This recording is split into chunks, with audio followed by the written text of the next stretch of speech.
kill from Bride.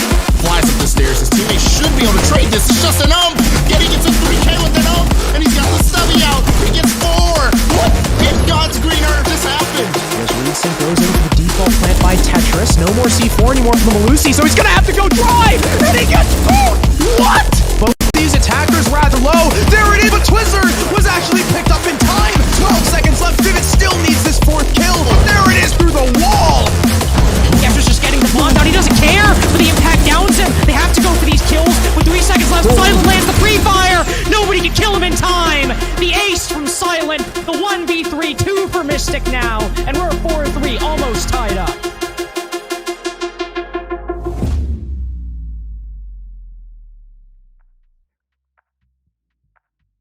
Best of ones out of the way. It's best of threes, the remainder of the Swiss stage. We kick things off with an elimination match. It's Investigation File taking on Lycus Empire. I'm Time Delight. This is Fellow the Caster. And welcome to SCS Season 7's Swiss stage. John, open things up. It's IF and LYE. Any opening thoughts to kick things away? I'm definitely looking forward to this match, considering the context that we've had throughout just the regular best of one season here at SCS for both Investigation File and Lycus Empire. Sure, they're both 0-2 currently, hence why they're in the elimination bracket right now, but both their games were close, and if not the exact same, just based on scoring and scoring alone. You had Investigation File losing their game 5-7 on the map of Bank, then they proceed to lose to 6 Karma on Chalet. That game was 4-7, not going their way, and then it was the same thing for Lycus Empire as well. They lost their game that was also 5-7 against LG on Villa, and their other match was on Theme Park 4-7 against Aerial Rise Academy, which I don't know why they wanted to go against Aerial Academy on their best map. They were just asking to lose there, but you know, that's their own decision, I suppose. Yeah, and looking at our bracket, we were talking about the fact that these are the first elimination games. Speaking of elimination, by the way, if you look to round 4, just some foreshadowing possibility for the future, there are 2 tier 1 teams that are both in the lower side of round 4. Odd position for both Astralis and 6 Karma to be in, considering Astralis was fairly good in NAC or NA League, and 6 Karma in the Mexican League as well. Little surprising to see them both down at the bottom, but in all fairness, Astralis did have to play Parabellum, not the easiest opponent to take on. And unfortunately, with the, small bug that we had regarding spectators yesterday, we weren't able to really catch any of the matches that happened yesterday, but that went Parabellum Astralis. They played on Villa. That was a 7-4 win for Villa, actually. Then 6 Karma Vipers. Vipers won that on Oregon. Probably one of their best maps that they had all throughout their previous Challenger League season and the season before that as well. Clubhouse was played between both aerial games. Funny enough, the Academy team won that one heading into overtime. And then last, but most certainly not least, it was Hong Kong Rebels losing 2-7 against Wichita Wolves. Really wish we got the chance to, watch those matches, but at least we got the scoring done and everyone was still able to play a good game. Yeah, and really appreciate our Twitter admins for keeping things updated on Twitter. I was scrolling through that incessantly while the games were actually going, and I saw that Academy won over Aerial Rise. I was a little surprised to see that, especially with the development of the Twitter feed, I suppose. But anyway, massive thank you to the teams in the background, but into our game that is in the present. It is our first BO3 here in the SCS Swiss stage. I want to get an opening thought from you. We'll start things off with Investigation File. Now, Investigation File, taking things from NACL Stage 3, we're fairly good, middle of the pack, 5th place of 9. They currently wield Arrow, Wimpy, Inrio, CZ, and Fens between the squad. Team rating just below 1, and their win percentages need to improve if they want to make it out of this lower round 3. Yeah, that's definitely a given. Having to unfortunately switch out Fish for Fens, I don't think that's really too big of a negative. We saw Fens playing SI quals not too long ago, and his stats altogether were very strong for Riz Academy, the team that he was playing on. And a lot of basics that Investigation File had, despite losing 2 best-of-1 matches, were pretty good. On their attack, their drone economy was fantastic. That did allow them to net a few solid opening gunfights, but it was the mid-round coordination that didn't really bode well for them. The timing that they were trying to build up, especially on Bang, looking to take positions like stock and gold at the exact same time. If they would lose a specific player over by square, for example, it would take their stock player a lot more time to get set up to enter the building and challenge those people by the vending machine hall or marble stairs, and that would inadvertently put more pressure on that gold stairs player, for example. So trying to coordinate and mesh together those kind of attacking rounds to really be a lot more fluid and give your opponents more trouble, that's going to be a major win condition for Investigation File, especially on the attacking half, which hasn't really been their bread and butter so far in their best of one matches they've played. No, and 9 and 14 in terms of round differential isn't the end of the world. 12 and 14 would indicate back-to-back 7-5 losses. So they've still been at least involved in their 2 games. But the odd position for them to be in is that they're so close and yet so far from even qualifying, much less staying alive. Reminder, this is 0-2. You lose here, you are out of the Swiss stage. You win, you go to the 2-2 or the 2-1 matches, or down to the 1-2 matches against maybe Astralis, 6 Karma. You're taking on squads that have done some digging around the tier 1 trenches, and in a fairly efficient fashion at that, with 6 Karma placing top 4 in the Mexican Pro League this past stage, and Astralis not too far off of major contention. Just a single win in Playday 9 would have gotten them there, and you may have to take them on to keep your tournament hopes alive. Either of these teams, that becomes their conversation. But Investigation File, let's break things down a little bit more. From a solo possible standpoint, fellow, I want to break down maybe from the team into the individual. We're analyzing CZ. Notable operators consist of Ayana, Alibi, and Goyo, with a 1.25 rating through our first 2 rounds, even with an 0-2 record.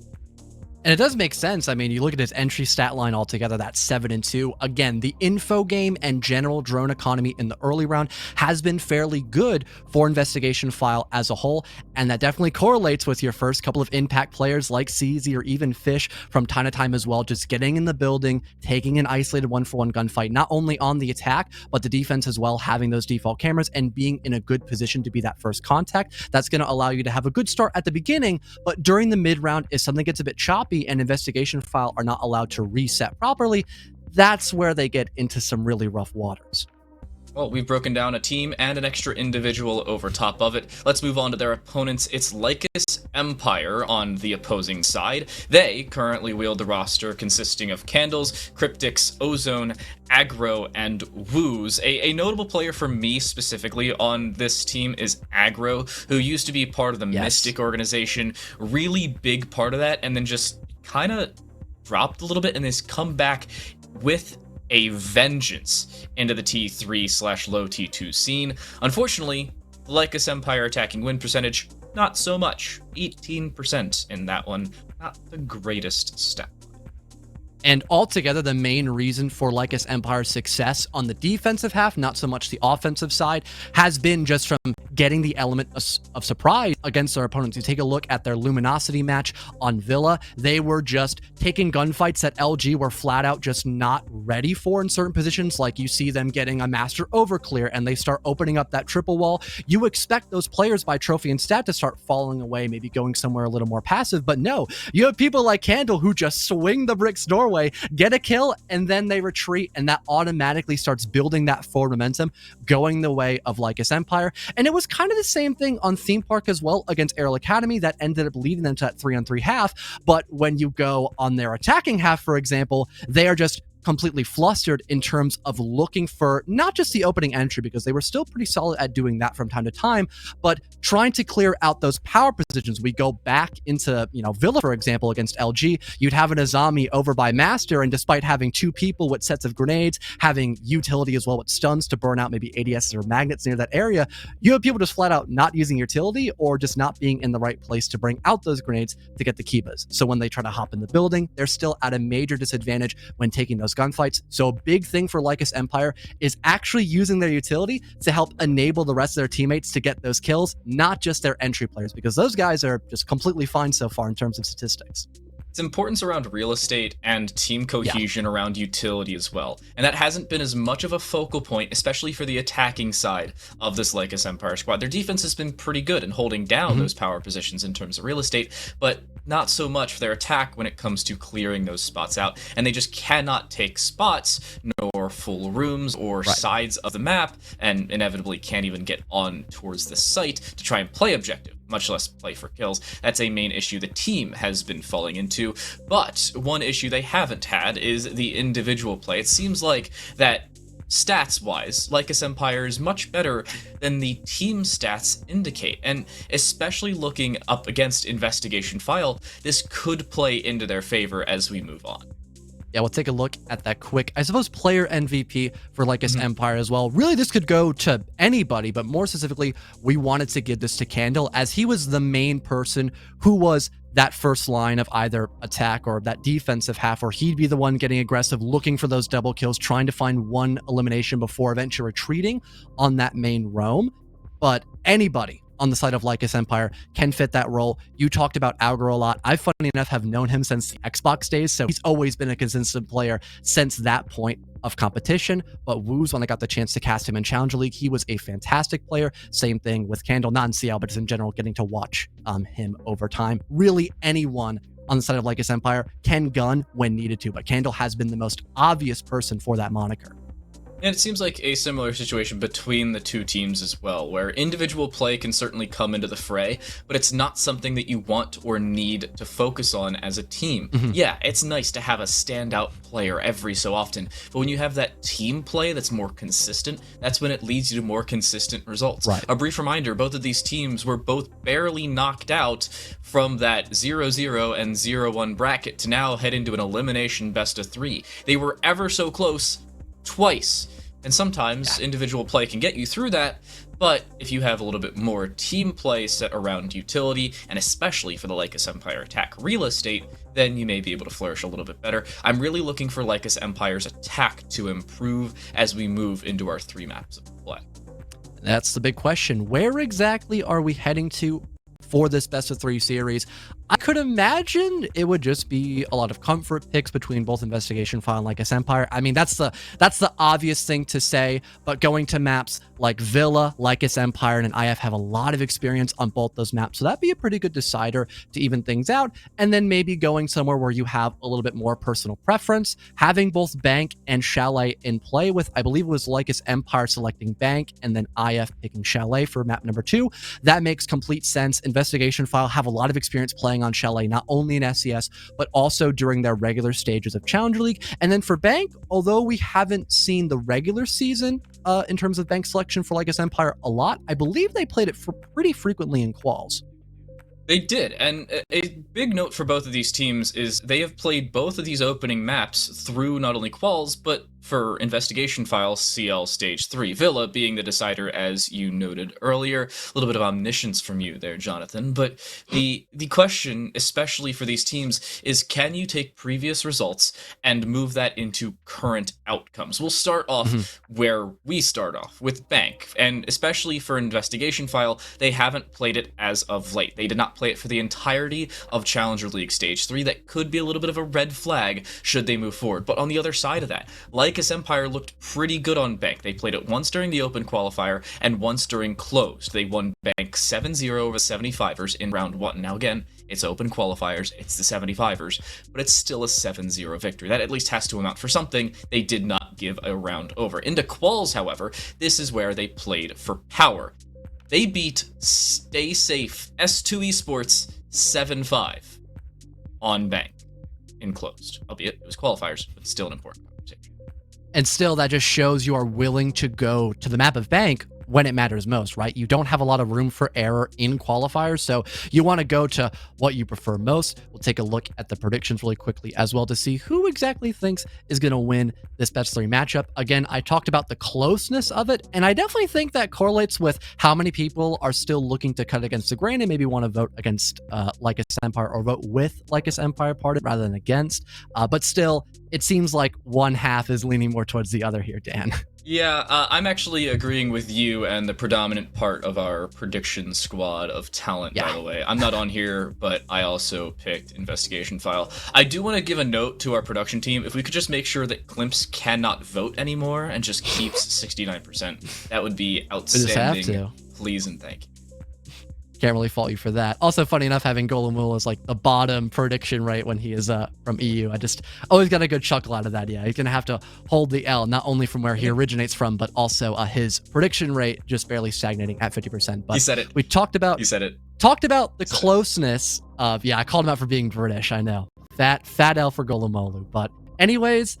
Again, for Investigation File, I just feel like there's a lot more bookwork you can do on them in terms of like general strength as a team. Their new pickup by Fens looks amazing on paper, and still all these maps look great for them, but there's still a counterpoint to say Lycus Empire can win their best of 3, especially if they have, gotten their hands a little bit dirty in bookwork as well. And like I mentioned earlier, not only succeed in finding that opening pick, but doing the rest of the job throughout your attacking strategy, still able to clear out those power spots, deal with some of those light lurkers during the mid to late round, and still have enough players alive to get those main walls opened up, for example, and have a decent execution, not just do all the heavy lifting from the get-go and hope that can carry you throughout the whole attack or action phase. Sorry.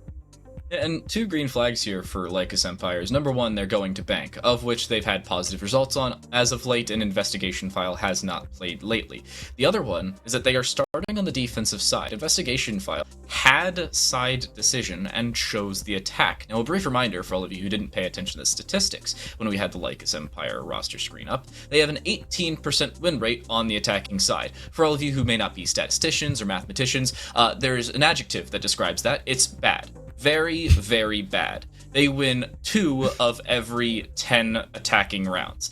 Little bit of improvements needed on that side of the coin. However, their defense, 58%. That is just above the average of about 53, 54, depending on the map, and especially heading into bank, this could favor them because an attacking favored map with a defensive-sided team, we will see them clash on both sides of this half. And for Investigation File, to dive a little bit deeper on their attacking half for bank and just in general attacking halves, it would be they get 0-3'd on the first rotation, they force themselves to take a timeout, and then they end up winning 2-1, which the 2-1 part doesn't sound bad whatsoever. That's a pretty normal split for an attacker-favored map of either Chalet or Bank.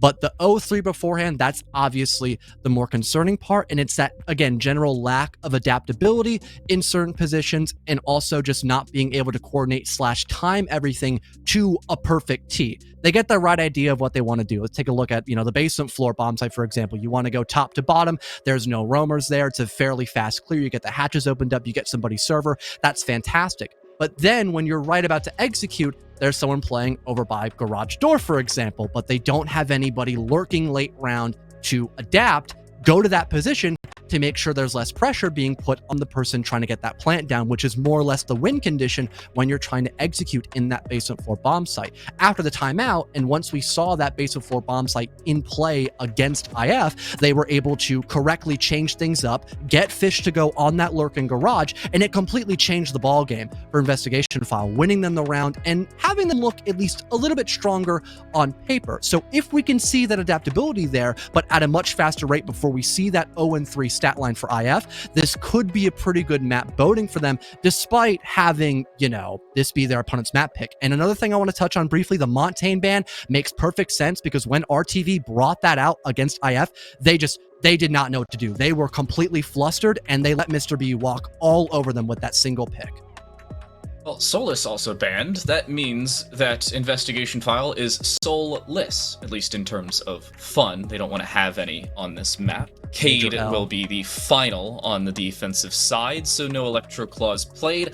I have to say I'm a little bit more of a fan of the Lycus Empire bans. I also am a fan of the Montaigne ban, to be completely honest. I'm really just against Solus, in all fairness. But taking a look more in depth on the defensive side, that does indicate the fact, especially for Lycus Empire, considering they start on the defense, that they may want to play Mira should the opportunity arise itself, albeit it's not as prevalent here on Bank. But Valkyrie also a conversation, of whom they are currently bringing Another note, by the way, you won't see me make any fun comments about people shooting their teammates inside of prep phase, because as it is no longer a thing for team damage. Really depressing, Rainbow Six Siege, that you can't turn that off in custom games. That would be really entertaining, just to see people continually shoot or impact each other. Well, starting out, open area here for Lycus Empire, having a boatload of utility to help not only the bomb site anchor itself when they fall off the roam, but to, like I kind of hinted at with that one sentence, have enough utility to extend up above and waste a lot of time against investigation file. Seems like they have at least the Azami Kibas to use pretty practically on the top floor. Maybe the castle to not only help again with that bomb site, but maybe cut off a couple of longer angles that the offense side of IF could use once they go up above. But it seems like you might have a small issue. So you're back to our faces for a little while. Hey, guys. Hi, how you doing? Apologies, seems like a technical issue in the back end. We're making sure everything's functioning, and then we get things right back away. A brief note, by the way, Crow was ever so nice to point this out. Reality TV did beat Investigation File in Swiss round 1 here in SCS, so there is at least a note to Investigation File's past here, but our technical issue has been solved. Right back into the play. Nothing's happened, at least not in terms of people killing or dying. Everybody's healthy for the time being at a bare minimum. No one immediately fallen off just yet, but Candle on that roam is able to at least shut down Inrio before Wimpy can hop in and find that trade. CZ does across the map, but Candle's still playing around that rotation hole, and the shield can net another before CZ is able to clean up on him as well. All things considered, not the worst roam clear for IF. They still have one of your main vertical players. Both CZ having his frag grenades as well is definitely a good boon for them. And they got rid of Ozone, who was one of the main stall ops you can have if he was able to fall back. Again, I mentioned the key barriers earlier. That's no longer going to be a threat. But what is an issue are those nitro cells as aggro pops one up. And now there is pretty much no more vertical left unless Air wants to utilize those breaching charges. Aggro down below, looking to play vertically, but Fens now with the can opener, getting the castle barricade open, looking to aggress, and Woo's on the other side of this teller's door, just waiting for the time being. Patience is a virtue for the Lycus Empire side, and they seemingly know it. An Argus camera used by Fens to try and bait out a peek, but Woo's is calling his bluff, and correctly so, by the way, has yet to be scanned out, no information gained by the dead on Investigation File, and for the time being, all this control for Investigation File is just time off the clock. Woo's has chosen the correct time to swing around. While Fens still thinks he's outside, it's aggro to swing from inside the archives room and drop Sam Fisher. It's a 1v3 for Arrow. Not a lot left here for Arrow in terms of options. He'll look for a pop shot in the player a bit close towards archives and tellers, but not able to connect enough bolts to find that kill. Still 40 seconds to work with. That's the one benefit here for Arrow, but besides that, like his Empire, they can just sit back, try to play against that vertical, and really force the hand of Arrow, which is exactly what's happening. He'll take one swing onto Woo's, but the trade is instantaneous by aggro, as Lycus Empire have a fairly straightforward first round win. Exactly what Lycus Empire really needed there as well. On the defensive side, again, their attacking half is not the greatest, so they need a strong start. And finding it in that round, in albeit a fairly straightforward fashion, but mildly unconventional nonetheless, Candle finding a clean double around circulation, almost found the third, but it was CZ to remove him. It really came down to playing off of trades, though, later on, and off of your teammates' information that I think went a little underrated for Lycus Empire in that round, where they were just so patient and swung when they needed to. Woo's got out when he needed, and you immediately saw the aggro swing when required. It came through, and Lycus Empire win the round, mostly because of that. Big issue as well for IF was just the general timing of the start for that roam clear. You had Inrio just dying off the rip by the hand of Candle, and only then was Wimpy able to hop in and just create a little bit of space, cause some more chaos for the rest of his teammates, more specifically CZ, to hop in the building as well to confirm those trades on the top floor. And like you mentioned as well, myself too, during that round, as enough damage had already been done against IF, it just caused them to be a lot slower on that top floor clear. There were still plenty of countermeasures by Lycus Empire to stop that singular vertical player via the nitro cells. And once the vertical was down, IF, they were just forced to slow down and not have as much to push away Lycus Empire from those power positions. But now for the CCTV defense, it seems like Lycus Empire already aware that IF, for the most part, are trying to start their attack from dirt tunnel over. And they're correct in that assumption. With 2 drones coming in, it indicates a minimum of 2 players. There is a third, as we saw, but they have since dropped away, only for the time being, obviously. Cryptic's still trying to get aggressive. Nade goes long. The shot, not so much. Inrio finds the opener. Investigation File this time go 1-0 on openers, rather than 0-1 as seen previous. The main difference is the fact that it's really only around the site. While they have all this control, they really skipped that roam clearance, so it could come back to bite them later on. Not if Wimpy can get this diffuser down, though. Pretty good position. Already Talon Shield in front. I don't see any immediate utility around them that could deny this.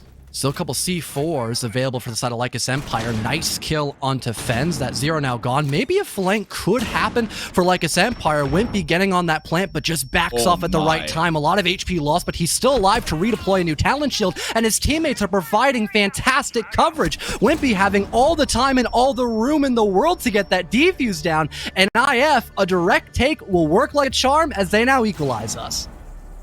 I'm a little surprised it worked as well as it did. It was the utility dump off the back of very good communication. The Talon Shield up almost certainly saved his life, but you have to give credit to Wimpy to back away and then immediately aggress right after that C4 is gone, knowing that their utility will keep them safe and having trust in their teammates. Investigation File around them just eliminated the entirety of what was a Lycus Empire retake without the diffuser even being down. And also the discipline from Wimpy, understanding that the diffuser going down in that exact situation may not have been the most important part, staying alive and providing more cover and a distraction for the rest of the team to build off of most likely was, and that's really what it came down to. Backing away instead of trying to stick the defuse, it pays off in dividends. Honestly, at that point, Wimpy should just be a stockbroker with how many good gambles he's taking.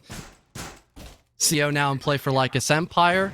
Not willing to go back down below just yet. I mentioned this earlier, the coordination by Investigation File to try and get not only stock but gold stairs control at the exact same time, that's been a pretty big concern for them as a whole, at least against their last opponents of RTV for the first round they played in Swiss. Maybe this time around they'll just flat out change their approach of attack. Maybe they'll start completely over on the ATM side of the map, get somebody like Wimpy to get that cancer wall opened up. That way their gold stairs player has a little bit more room to breathe, or they'll just opt for the exact same thing, because with their lineup, they could still accomplish getting that stock position taken care of with the help of those Rotero drones. But again, their options, they're not completely limited here as well. Easy, if they were to press their left click, they'd probably find a kill through 3 walls, but no, it's a reinforced wall, unfortunately. The gamble may have paid off, but a big gamble to say the very least. Ozone does hear the presence of those outside, but isn't directly aggressing upon it, still looking to just play a little bit patient, and that's seemingly been the story of Lycus Empire. Unfortunately, their patience really hurting them more than helping this round, but now CZ prepping this nade. This could land, but no. Ozone's understood the risk and has backed away. Inrio also finding the opener. Now 2 openers going the way of Inrio and Investigation File. A Rotero drone going through as well. Pretty good start for the Investigation File opening, as they not only clear a lot of this 45 utility, but most of the hold thereof as well. And I like that position held by Inrio as well, making sure no one can try to flank from top square, at least from the janitor hallway side. That takes off a lot of pressure from the side of IF when they're near stock, so they can just solely focus on getting that shield destroyed, which they just ended up doing a few moments ago with the help of a Rotero drone, now forcing back a lot of these Lycus Empire defenders and just creating more space for them to net kills. And Wimpy does exactly that. He just hops in the building, nets himself 1 frag on the candle. There is a trade, but again, IF, they have the man advantage, and they're still creating more and more space. Fens by himself in the bottom of lobby will get shut down. That might allow Lycus Empire to focus a bit more on the square side of the map, but things are still even, Dan. Arrow, long angle being held, is taken away, but an immediate refrag from behind is there. It's Ozone in a 1 versus 2 for a 3k on the round. With Cryptics down, this should be finished off. Basically a human drone for the time being. Unfortunately, the communication as to their counterpart just not there, and the double kill found to close things out there by CZ gives Investigation File their 2nd consecutive round. The opening kill converted into site pressure and real estate control eventually leads to them collapsing on the site from 2 different angles, and I honestly do not think there was much of a chance for Ozone considering their whereabouts, especially with the cross angle held, but a shot taken away by that G36C of CZ. And the mid-round adaptation as well by CZ was great. He was not only able to refill that void that was just reimbursed over by Gold Stairs, netting that one trade, but then that allowed him to move across the map, head through that vending machine hallway to get a bit closer towards Marble Stairs. That way, the rest of the players over by Square and Stock could try to start setting up that default execute, getting through either one of those double walls, heading in the bump site, and starting to get that plant down while there's somebody else across the map trying to hold cutoff angles to make sure no one can really close that gap effectively to stop the plant from going down. That coordination and adaptability was significantly better by Investigation File, and I mentioned this specifically. If they're able to not be 0-3'd in the first couple rounds of play, they should be looking significantly better, and I think we're seeing exactly that. Just a much better formation of Investigation File against Lycus Empire. Also a little surprising to see Investigation File really collapse onto Lycus Empire, especially really considering round 1. How definitive Lycus Empire looked and played around what they needed to do, but that hasn't been the case since. They've also decided in this round, and honestly the previous, not to go down, at least quickly so, to what's worked prior. I have seen Woos extend a little bit too far. Similar situation to Cryptics, especially playing on that smoke role. But other than that, it hasn't been the extent of their issues. Like, Cryptics in the previous round played Castle, so the overextension one wasn't as big of a conversation, but still died and probably could have avoided it had they differentiated their angles a little bit better. It was more or less the timing as well that IF took to actually take these engagements, but wow, Candle once again. So impressive finding that entry last time in round number 1. He gets even more bold and Brand, trying to net at least 2 from the hop out. There is a trade set up once again by IF, but still, having Candle to swing out, kill your only vertical player and one of your few hard breach attackers too, that's great. And Candle almost got away as well. Luckily for Investigation File did not. CZ picked up a following, but the issue, they're down on 1 HP. A well-placed breeze will take them out of this round. Somebody accidentally throws a grenade at them, then they're in a really big issue. Woos takes out the drone. Should be worried about that angle, but no, isn't. As soon as they turn away, an ever so prevalent Rainbow Six Siege timing is taken out of contention. Ozone, however, taking out Arrow, who's looking the wrong way down the square stairs rather than in towards that Archives position, and Ozone still sits in this spot. CZ, seemingly possibly aware of it, looking to go through what would have been a rotate should that have been the site, but the sound cues should be heard. Ozone may be able to take a gamble with a C4 available, but nothing doing, as Ozone just waits.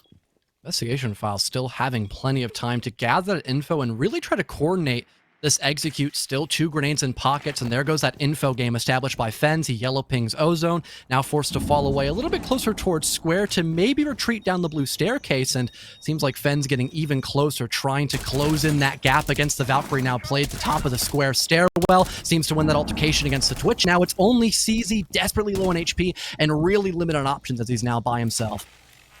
I almost thought he was going to walk through the Surrey Gate himself. Luckily, he does indeed use the Gemini replicator, but Ozone up above. Again, the MPX doesn't really matter if you only need 1 shot. It's probably the better weapon in this conversation. It's a headshot required, and 1 found for CZ. Now a 1v1 up against Cryptics. Now, Cryptics does throw in their final Toxic Babe, and it lands in the correct position, but CZ, seemingly aware of it, has gone in a different direction, instead looking to drop down the hatch, but that's been managed as well. Now needs to drop the final opportunity to go in. Does make the sound cue, and it's heard by Cryptics, of whom is just waiting inside of the vault. The defuse is at least stuck for the time being, but immediately CZ jumps off to try and fake it. That should be the round though. Cryptics, as the zeros click on, he will aggress and force the defuse away. CZ, well, yes, they again find more kills to add to their total. Lycus Empire win the round regardless.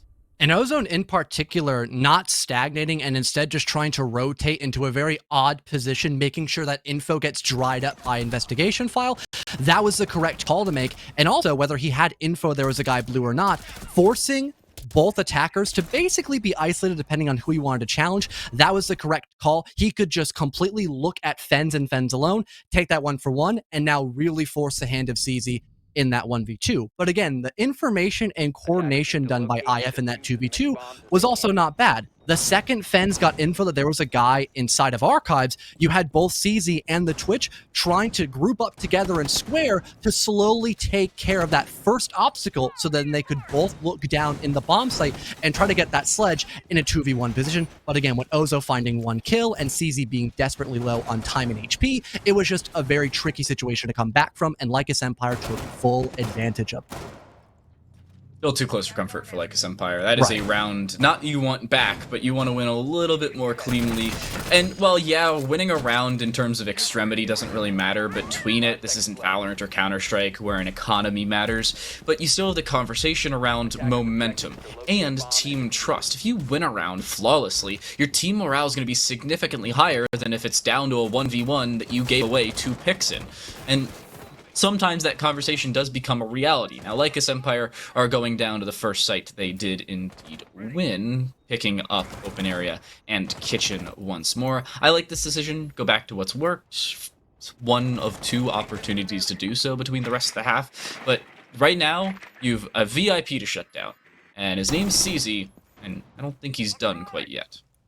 Depends on the IQ, definitely good selection. One of the major issues that IF had when attacking this bomb site was the lack of verticality they could have, because Candle found a kill in the buck of Inrio almost instantly, and then CZ on the sledge died to a C4 with the help of those black eye cameras. So if they're able to shut down that info game by Lycus Empire, this could be a much more fluid take and vertical presence on that top floor, which, speaking of, IF already looking to enter in the building. CZ wants to take that gunfight, having some space with a grenade, but Ozone will still win that 1-for-1. And now the rest of IF are still looking to try to find a way to close this distance, but Lycus Empire just refused to give up this top floor for free. And Fens, a second earlier, you swing that, you find a kill, but unfortunately Candle hid behind that railing reinforce and was able to find the kill after re-swinging towards the main stairs. Now, Arrow does find a return. Ozone is taken away, but remember, Ozone's 4 and 5. Ozone has since killed CZ, who's down to a 5.0 KD rather than a 10.0 KD, of which they've started the round with. So the VIP I was talking about has been taken out. An investigation file now need to play catch-up. The rest of their team has a combined 8 kills, and they need to find 4 more in just, well, a fifth of the time. All things considered, though, you still have all the right tools for the job. You have several stuns to force away Lycus Empire, which they don't have any magnets or ADSs. You still have breaching charges, Selmas, Habana pellets for the hard walls and castle barricades alike. So you can still find that opening to maybe get in the bomb site, but it's having that good info and trying to once again coordinate together, time that execute well to potentially look for those 2-to-1 gunfights, as again, you're on the back foot because of that man disadvantage, but everything else is still not bad for IF in these final 40 seconds. Attackers have located a bomb. Getting down to this first floor and then getting across towards the site. They have a lot of first floor control, just not in places that particularly matter. Those X-Kairos pellets muted off. There's no utility to clear that out of position, so it's a Selma onto the castle barricade, of which will give a decent bit of time for the rest of Lycus Empire to adjust. Flashbang around the corner, they want to swing off of this, and they will, immediately so. Arrow finds the opener as Cryptix is dropped. Good coordination around utility, but Candle finds a return. Wimpy aggresses towards Archives, finds the kill across onto Aggro, who is sitting inside of the tellers. The spray through around the bomb chassis does not land. The information as to the bomb plant whereabouts should be there for Lycus Empire, but it inevitably is not, and Wimpy finds a triple to close out the round. The Bearing 9 playing into their favor, and investigation file. They take the lead into the final round of the half. And a beautiful play by the Wimpster as well, getting complete control of Archives. That was the correct decision to make in those last couple seconds. The rest of your teammates are trying to execute, trying to get that diffuser down.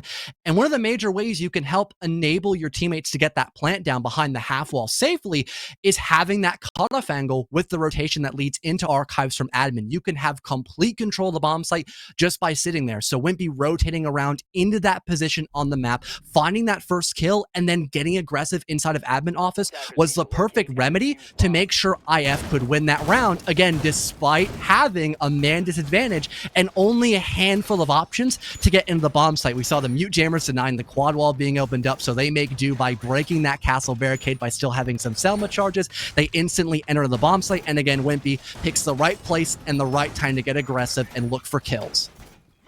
My favorite part about that entire attack for Investigation File, by the way, is them playing into the sound cues. They gave away the sound cue. They threw a Selma at a castle barricade to allow Lycus Empire to adjust, look in that general direction, and have everybody focus. And then what does Wimpy do?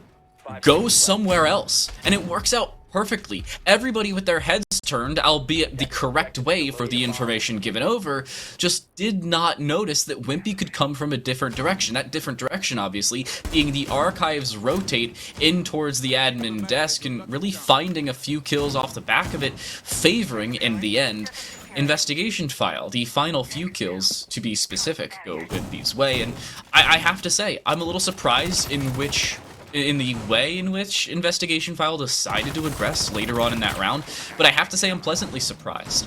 They decided to adjust where they needed and when they needed. Oh, well, read like a Lycus book. Empire, not so much. They decided to swing a season. And again, because Candle's dead too. I mean, bro is 12-2. You gotta respect him. This is just a match where you cannot be ego-checking CZ like that. They had info on you. CZ was expecting you to swing. You take that engagement and you flat out lose. That's just bottom line. And now Investigation File have so much control in this 5-on-3. They can start working their way into both top square and stock. They can probably cross-coordinate and kill the guy janitor, especially if this marble player has to be forced back by, again, the people now working their way into stock. And Fens is still over by ATM, slowly heading into both lobby and gold stairs. So if Lycus Empire are spread too thin and are forced to look at both square and stock, they might be in big trouble when Fens just starts hitting the W key. A feeling that it's going to be CZ hitting the W key in a few extra seconds, maybe using Fens as bait after all their utilities put down. Honestly, I would like that play. I'm not a fan of baiting your teammates, but when it's there for real estate and Fens is yet to find a kill and honestly hasn't had to, go for it. CZ now not even requiring a weapon to find kills, instead uses lethal utility to do so as well. Woo's looking to re-swing, is dropped and now dead. Wimpy finding another kill, their fourth in 2 rounds. It's Cryptics, and a 1 versus 5, an ace clutch required, not even gonna come anywhere close. Arrow will find the kill with the AR-33, the first of its kind in this map. An Investigation File take a 4-2 halftime scoreline on their defensive side. And Lycus Empire, for that first half, were not able to fully react the right way to deal with Investigation File's just overwhelming success in the first half. There wasn't anyone trying to play underneath in that first floor to maybe, you know, go for a C4 kill, for example, when somebody hops in through stock. There was no one trying to set up a crossfire, maybe heading in through top square, for example, just to create more options that Lycus Empire have to take a gunfight if they're going to be that aggressive. Instead, they just solo swing these people that are playing outside, that are expecting you. They have that attack of opportunity, basically, and then they win that gunfight. And now you're pretty screwed over trying to look for a way to bounce back when you're at a 5-on-3 and Investigation File are still just in the same position that they were a couple moments ago. Maybe Lycus Empire can find more success on the attacking half, but the better half for them as a whole has always been the defense. So this is definitely not a good look for them, at least at the beginning of this matchup. I'm going to say there are 2 caveats to the second half. One of them is the fact that Lycus Empire, not including this map, were, well, 9 and 14 coming into this. So their attacking side hasn't been the greatest. However, it's been so not the greatest that they have lost 11 of their 14 rounds that they have lost thus far in the Swiss stage on the attacking half. Their defense, pretty good. 9 and 3. Their attack needs to be worked on, and, well, now's a better time than ever, because it is A, your map selection, and B, well, your last attempt to bring it to either A, possible overtime, or B, well, if you're lucky, a first map victory. Aggro aggressing in towards square is picking up the Iona duties after CZ has switched to the defensive side, and CZ still playing aggressive. Vector in hand is the weapon to do so. Wants to find a headshot, won't be able to do so. Aggro stays alive for the time being. CZ, not so lucky. Ozone comes from the spiral side and finds the kill on the Goya. Funny enough, that was always one of the big bonuses that I have had when defending this basement floor bomb site against RTV, was having CZ consistently winning that opening engagement. This time around, not as successfully hitting that shoulder shot onto aggro and then immediately followed up. But there's Fens with the repeat. Two people just barge up marble stairs and eliminate the Iana. So not the end of the world here for Investigation File. They equalize, and the second they do so, they fall back comfortably in the bomb site because they just have so much utility to work off of. All those ADSs, the toxic smokes, even having Vulcan packs deployed by CZ in the prep phase. It's not a big deal that he's dead because anyone can deploy those just by shooting a bullet, simply put it. So if Lycus Empire still take a long time to set up for that execute, they could be in big trouble. The other note is it seems like they will. With the re-aggression up towards those south stairs, you notice the fact that Lycus Empire is significantly more careful, and in doing so, they're taking more time off their own clock. Candle, now aggressing towards the bottom of the main stairway, is looking to do so fairly quickly, and needs to do so in all fairness. Arrow holding this angle with the UMP, albeit the lesser of the two weapons between the FBI operators, but Fens is close and wants to play forward, but will not give the sound cue away towards the barbed wire, and will instead back away. 40 seconds left. Investigation File, without the man advantage, but with real estate in their favor, and a whole lot of time Lycus Empire's wasted in the past minute or so.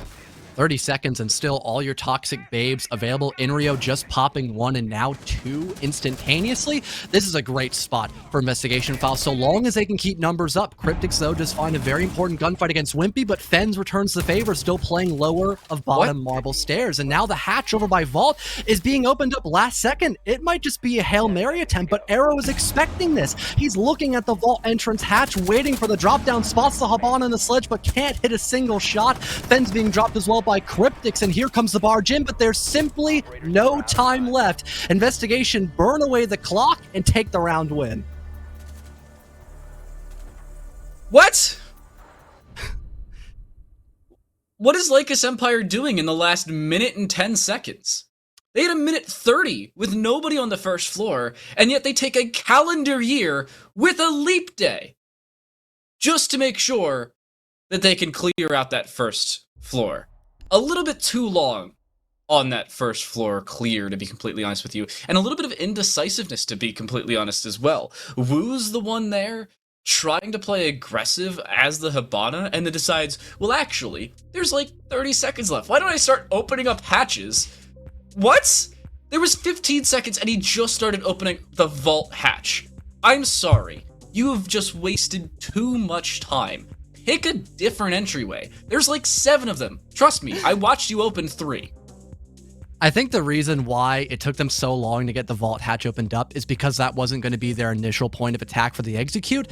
They probably assumed it's a 4v4, we've got enough time, let's get ready for, a CCTV clear, maybe get the hatches opened up that look into the bomb site and near that, that back hallway area closer to gold. Let's go for that clear. And then they realized how much utility is still left in the pocket investigation file, and that play would just be an exercise in futility. The problem is it just took them way too long to reset from that position and then rotate to, again, get the vault hatch opened up, maybe get someone going down marble stairs, and it eventually just came down to a lot of 50-50 gunfights that IF were once again anticipating to take in those last couple seconds, which, funny enough, that same anticipation was the reason why they were so strong when defending that bomb site against RTV just, it feels like a week or so ago now at this point. So I'm really not shocked Investigation File still won that round, because they went fairly even on the roam clear, which wasn't even their main priority when defending that bomb site. So for Lycus Empire, again, their timing, of course, that needs to be sped up, but their reactivity this game, it's been very slow, if at all existent. So that's something that has to change during this tech pause for sure if they want to at least make this matchup a little bit closer on map 1. Yeah, and the big note for that, I agree, in which I'm not surprised that Investigation File won the round, considering how aggressive they played to try and clear out early utility from the Lycus Empire side. But the other note was the fact that as soon as they cleared out a lot of that attacking utility and burned it away, they decided, oh, let's back away, save our own, play for a later time rather than a later date that would lead to an elimination, and it plays to their favor. It's the way in which they won later on that I'm really still concerned about there for Lycus Empire. They are now 2-12 on those attacking rounds. That number I don't think is going to get any better. For all of you statisticians out there, that is 1 every 6 or 16%, or 1 for 6 and 16%. And not the greatest in terms of statistical probability.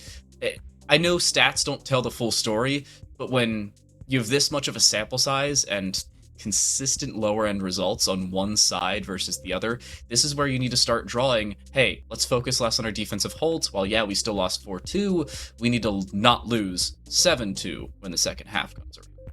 And this is definitely an uphill battle for Lycus Empire. I think that's obvious based on the scoreline.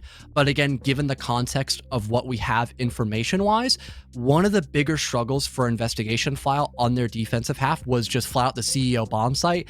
And that was because of one pesky operator being ran by Mr. Biblical, that being the Montaigne. He's now banned, so CEO is now a completely different bomb site. And now there's only 2 round wins that Investigation File need. So they could theoretically just do better on CEO, win that bomb site, and then go back to CCTV. And I'm not even talking about Open Area, which was a very 50-50 bomb site picked by them against RTV. The major way that they won Open Area against RTV was just they weren't expecting the way that they were defending that top floor. You had an Oryx playing above who was very passive, not immediately getting into gunfights, just making himself known so he was a threat, while CZ was hiding in Janitor, trying to isolate the people hopping in the building from those window repels with no one pushing him from either stock or square leading towards Janitor. He was able to get a free pick, and then as the Oryx is falling back, I believe he found a frag as well. So a fairly successful top floor roam extension.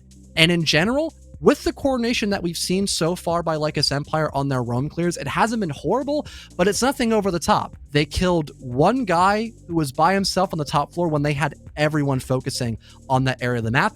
And then the second that IF were looking to retake that top floor, Lycus Empire had no response. So again, this second half is very concerning for Lycus Empire, and they might have just picked a really bad map trying to maybe ego check IF, and it just backfired. Yeah, and the other note, especially favoring this Investigation File side, is we talked about Ozone having 10 kills. The rest of the team, 8 combined at the time at the beginning of round 5. This was after, by the way, CZ died. Well, Investigation File, congratulations. The team is caught up. It's been a little bit more consistent around the squad. Looking at our scoreboard while we rehost the game, by the way, apologies for the technical issues, but it is a Rainbow Six Siege diff. So, while we get things sorted, I have a few statistics to bring you. The rest of the team had a combined 8 kills at the beginning of round 5. Since then, they have won round 5, 6, and 7. CZ has gained 3 extra kills in that time, but Arrow's now up to 6, Wimpy up to 5, Inrio up to 4, and Fen's now on 2. As a team, they're now up to 17. They've gotten 7 kills between the bottom 4 players in 3 rounds. They've won all 3 of those rounds, albeit one off of times. They didn't have to pick up any more than those 10 combined kills. And the other question, where is the rest of Lycus Empire? Ozone, 5 and 6. We've been talking about him a little bit. Candle, 7 and 7. Dead even as it stands through, ironically, 7 rounds. The rest of the squad, 7 combined kills. Not the greatest set of numbers on the Lycus Empire side. They need to pick that up. And on the attacking side, it is so difficult to come from not performing at all to performing at your best because of how difficult it is to completely readjust your playstyle, especially up against such a strong roster in Investigation. So interesting fact that Ferme just showed me a couple seconds ago.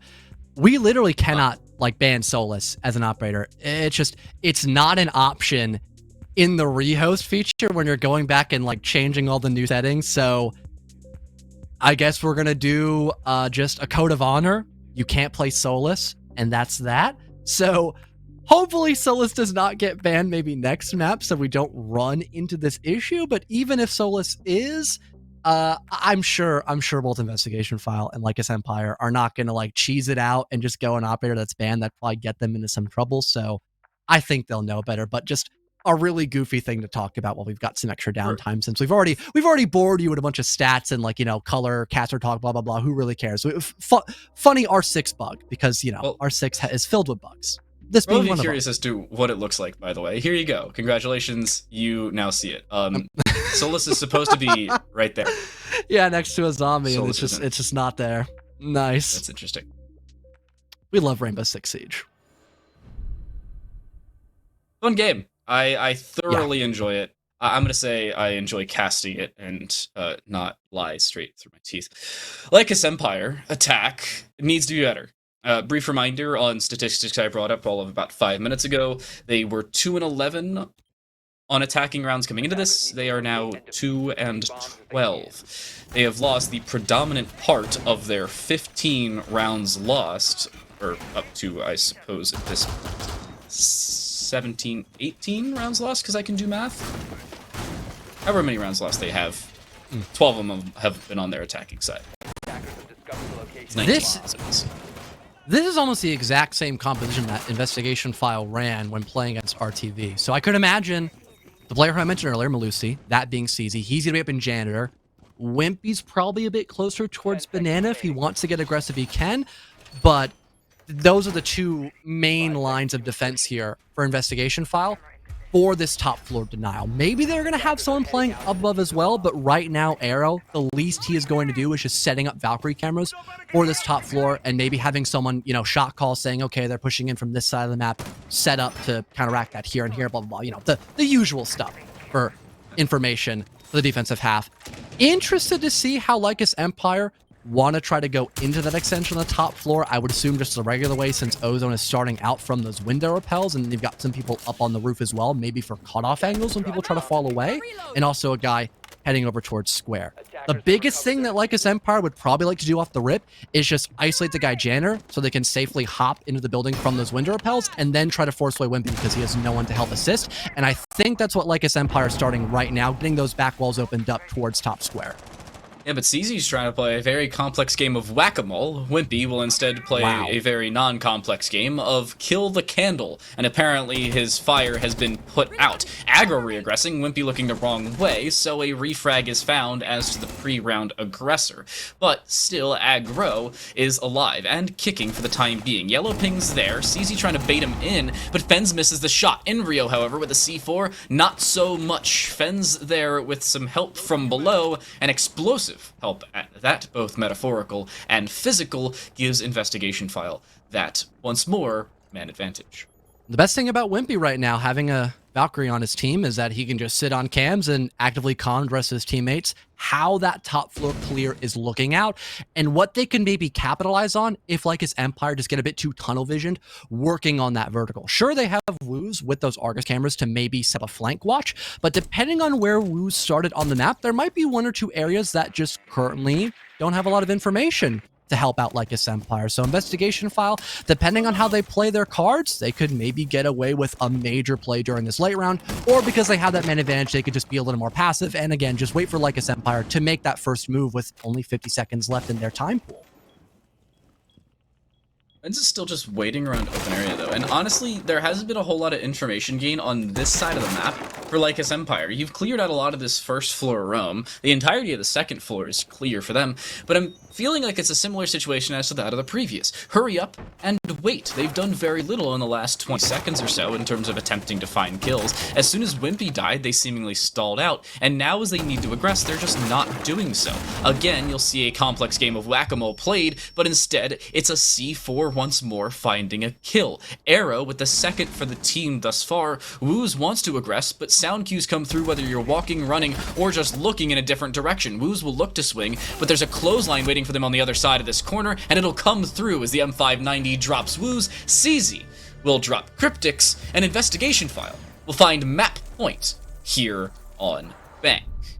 And it wasn't Wimpy using the black eye cameras to help his teammates flank, but instead having Arrow use a pre-play C4 to make sure the second that vertical goes down, Wimpy can scream to him, blow the C4, blow the C4. It pops open, free kill, and now you have a 4v2, an even better position for Investigation File. When Lycus Empire, they are just, again, short on options in terms of where they can safely execute, especially given the allotted time that was left in that round. They had, what, like 20 seconds when they started hitting the go button in that 2v4? So yeah, they weren't looking to win that round. It was exactly a bit of deja vu compared to what we saw in round number 7 as well. So not a great position altogether for Lycus Empire. And once again, IF just not making all too many mistakes. Sure, they lost Wimpy, but again, they had a bonus to that, having more information. They comfortably fell off that roam, having a man advantage, and Lycus Empire weren't given many opportunities to work back some sort of trade or comfortably set up for that execute because they just haven't been A, reactive, and B, very fast to work off the time management they've had, at least at the beginning of the round, and then that time management they had just turns into shambles when you go into the executor phase. It's pretty good time management early from Lycus Empire, but later on, that's the issue. You and I were talking about this before even stream went live, where a red flag could be for them getting onto site later in rounds. Opening kills, not the end of the world. Picking up early round kills, early round real estate, not bad. It is A, site control, B, late round kills, and C, real estate management when the time ticks under a minute. And that seemingly has indeed been the case. Investigation File had that a little bit on their attacking side, but they seemingly remedied that after the first round or so, and has since really captured this map by storm. Lycus Empire, we were talking about it being an uphill battle earlier. If anything, they're starting to climb Mount Everest, and they're at the very bottom as they initiate this comeback. Candle wants to do so with an opening kill, but they haven't even fully cleared out this stock side. They still think somebody's hiding behind a Kiba barrier without a drone there to remedy. The impact grenade does find a few of those ex-Kairos, and I believe it actually found all of them as they continue to hold down the position, and Wimpy again finds the opener. Candle's taken care of. One of the two top fraggers for Lycus Empire is gone early once more. The Ash off the board, very little utility utilized. Red flags all around for Lycus Empire.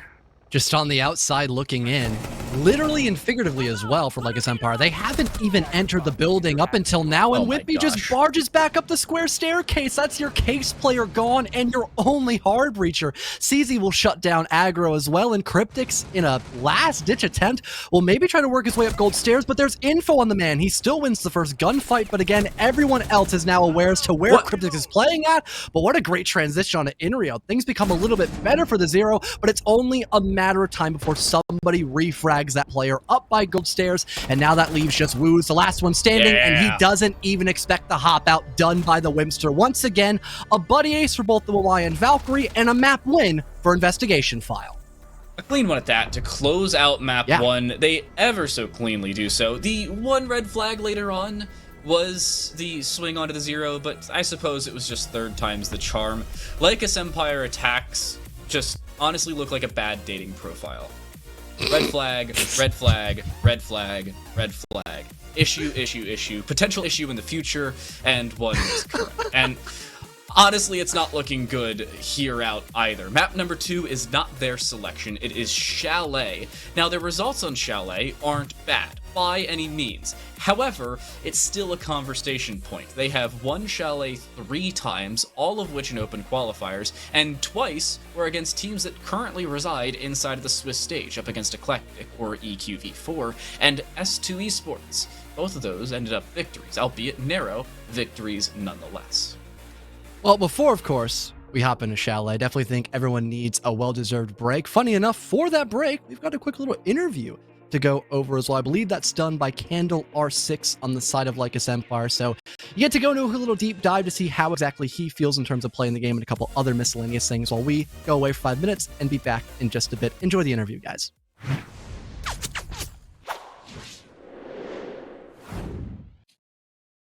My name is Candle R6. I play for Lycus Empire.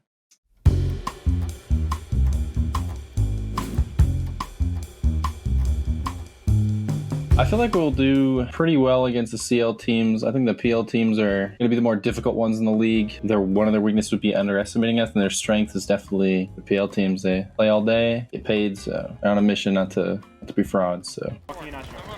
Dad? I'm watching Astro. Rick, Dad, I'm taking. That's line up. Close VIP. I think I killed him. Dad, I'm full white. 75. Chase it down, play close. Next division, Dead. Terrace. I'm gone. Terrace, 1 HP. I'm rotating, I'm gonna go. Terrace dead. Full Terrace dead. I think our biggest problem during the qualifiers was definitely our opening deaths. You know, we had the refrags unlocked, but we're trying to lock that in, and we'll be better in the league for sure. My friend bought me Rainbow Six, and I absolutely hated it for the first like 50 hours. Hated playing it. He would always like get me to get on, and I'd play with him, and then sure enough, I just fell in love with it, and you know, here we are. Right now? That's a guy. White One dead. more white, one more white, one more white, one more white. You can noise me, Panda. Trump dead. I'm belling it now. Jenner dead. What? He's in E2 hash, in E2 corner hash. Dead. Nice. I said I'm Alright, going 3, 2, Yeah, swinging. Dead. good deck. Okay. Definitely like Penta, like Pengu type G2 when they're just on their big winning streak, you know. Everybody just wants to win everything. Just want to be a champion. I definitely play way too much aim labs. You can ask any of my teammates. I'm on that like before scrims. I'm definitely on it like an hour before. A couple hours a day going to the aim labs. That's just a fun way to relax, you know, get the grid shot high scores up. Definitely Ozone or Matt. He's always wanting to grind, do stuff. Him being the he's kind of the big head man on the team, which, you know, if you know him, it's pretty obvious. Yeah, he definitely helps us through our when the vibes are down. He brings them back up. Yeah, love that guy. Even down here. He's on the, Dead, dead. Nice. Sledge dead. I got bomb. I'm rotating out. I'm going back on. So dead. Nice, let's go white. Watching it keep pushing. Dead. Garage. Bottom garage. Coming up garage stairs. Dead. Over top garage. Where are you? I'm like both side. Let's say garage. Hi. That's on me.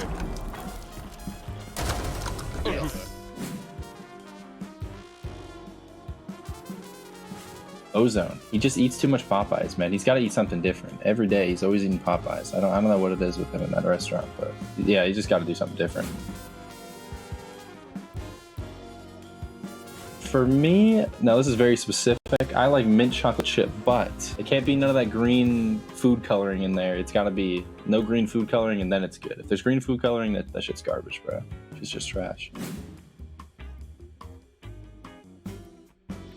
I'm in the middle of binge watching a show. It's currently Andor. It's because I was so far behind, and I am so disappointed in myself because apparently it's very good. I'm about halfway through right now, but I'll finish it strong for sure. Ying dead. T1 dead. One more E-box. I'm full blind. It's fine.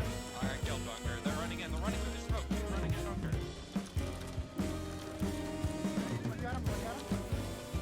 Got him. Oh my God, bro.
Cards on a double though, and he finds a third through the smoke. It's just an ump.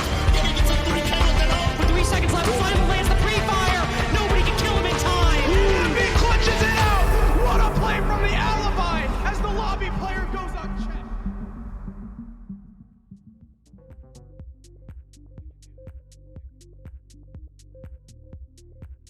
Number 1 goes the way of Investigation File, and quickly so, a 7-2 victory in their favor. Now, Lycus Empire looking for a response. The opening part of the map, not the worst. Their attack, non-existent, and that's where they need to remedy into map number 2. They will start off on the attacking side of Chalet, but first, as you can see, a look back as to how Bank transpired. Fellow, what are you thinking, especially after such a quick finish in favor of IF? Well, clearly, Investigation File, they've improved over time. They've, taken their 2 losses, they've put it on their shoulder, and they've kept their heads pretty high, all things considered. So the mistakes that they made over on Chalet, for example, against 6 Karma, I could imagine most of those have been resolved. More specifically, their mid to late round presence on their attacking half. Again, we saw an 0-3 result, despite them winning the entry kills a lot of times on the map of Chalet, or at the very least having a strong man advantage going into their execute, but losing important players like Inro when he was on the vertical, or losing your hard breach during the mid round so you couldn't get the double wall opened up going into master when that site was in play. Mistakes like that and not being able to reset before those things can go down, that was the big make or break against 6 Karma. Clearly, on Bank, those same mistakes I talked about that they made on RTV during the match itself, those did not happen against Lycus Empire, so I could imagine they're going to keep things pretty structured on Chalet and potentially win this best of 3 series 2-0 unless Lycus Empire drastically change themselves. Between our 10 players, I have 2 or 3 kudos to give, and it's to 2 really specific players. It's CZ and Arrow. Number 1, CZ, 16-3, already dominant, but how do you manage to go 1-2 on entry when you're 16-3 in a game? That is just professional late round skill at that. Yeah. And especially with the backup for the rest of the team, they were there when required. Other note is that Arrow had a 100% cost, and the only player to play objective actually got it down, and the only one to do so successfully. Nice job in that sense. Investigation File favored a small amount in our Twitter poll, and favored mostly by our talent across the board. Can they pick it up with a 2-0 victory, or Lycus Empire possibly send us to Villa? Well, the prediction rate's still favoring Lycus, or not favoring Lycus Empire, favoring Jesus Christ, twice in a row, Investigation File. They're favoring Investigation File, I promise you, against Lycus Empire. That's what I was trying to say. And for the operator bans, they also, exactly. Maybe 3rd time could be the charm for Lycus Empire as well if we go to Villa, but of course they have to win map number 2 as well. Looking at the bans so far, Investigation File, they start out with a Nook. Not too shocked about that. They're a very info-based team, and Nook is a direct counter to that style of play. Lycus Empire then following suit by banning Flores. Arrow brought him out pretty frequently on Bank, so that's not too big of a shocker, and neither is the Wamai. So those power spots that normally get cleared out by the repair drones because how many ADSs and magnets are stacked in those locations, it's no longer going to be as impossible when you have pocket EMPs, when you have less explosivity, because now the Wamai is not there to help enable those shields to stay alive. Solus being banned, unfortunately, as well, so if there is a rehost, we might be in a bit of trouble, but again, the code of honor, I think it's still there for both teams. Yeah, and it honestly takes a few extra seconds to find out where is Solus, because you don't have to practice immediately insta-locking Solus when you're inside of that, operator prep pick phase, etc. You get the general idea. Investigation File start on the defensive side. This is their own map pick. Both teams surprisingly picked attack for their opponent's map pick. Old were the days, or gone are the days, where you'd automatically begin in the defense, or every single time you would pick the defense. For instance, Oregon, Clubhouse, most of the time every other map at that, especially Skyscraper. Not here, between Bank and Chalet. Oh, bar up on the docket here. Interested to see how Lycus Empire might want to attack this. Based on their lineup, it still seems like they want to begin at the top floor, maybe get somebody over by that main balcony, for example, just to have a bit more, or more angles to deal with that mezzanine player, for example, while the rest of Lycus Empire maybe going from the Ego balcony along with Library as well. Just a lot of balcony presence here by Lycus Empire. They could maybe bring out a rush if they deem the top floor too much to try to deal with, but at the very least, it seems like they want to push back those roamers, set up for vertical, and then utilize those nades, not only for maybe breaking some shields on that top floor, but also netting a couple of kills towards that late round just to make more space.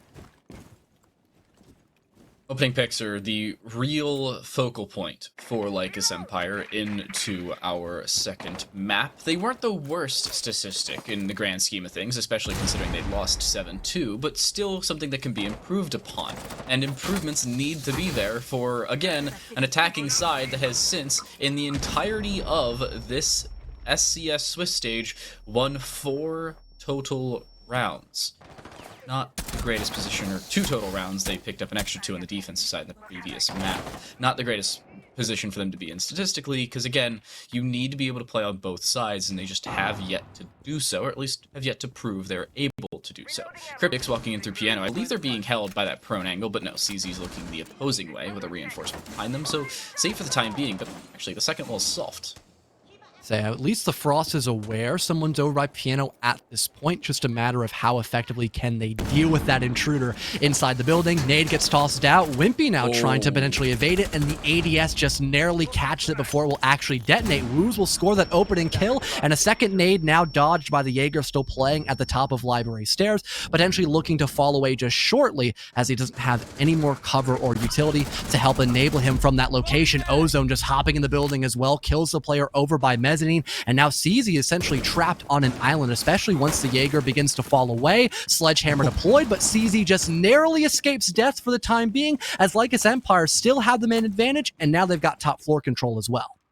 Investigation File need to go buy a few lottery tickets with the likelihood of a few of their players staying alive through those engagements. Wimpy lucky to make it out on 3 different occasions, and CZ, as the wall broke in front of them, they drop down while prone through that hatch. Arrow with a 9mm in hand, waiting towards the bar entrance, and now dead towards the bar entrance, as Cryptics from above will take them away. CZ trying to play aggressive, or at least make some sound cues to direct the attention of those up above. Wimpy retaking in through mezzanine, but couldn't make it through the rotate, and was heard and took out that Jaeger. 1v4 here for the Castle of CZ, who's just 1 HP, and Ozone sends them packing. That would be my reaction as well if I got shot like this. Good night. Sleep tight. Round 1 goes Lycus Empire. Yeah, not much to really fault CZ there in that 1vx position, but Lycus Empire altogether a well-oiled machine. The timing of that attack as well, moving in from both, piano, leading towards that long hallway, having Ozone hop in from main balcony as well.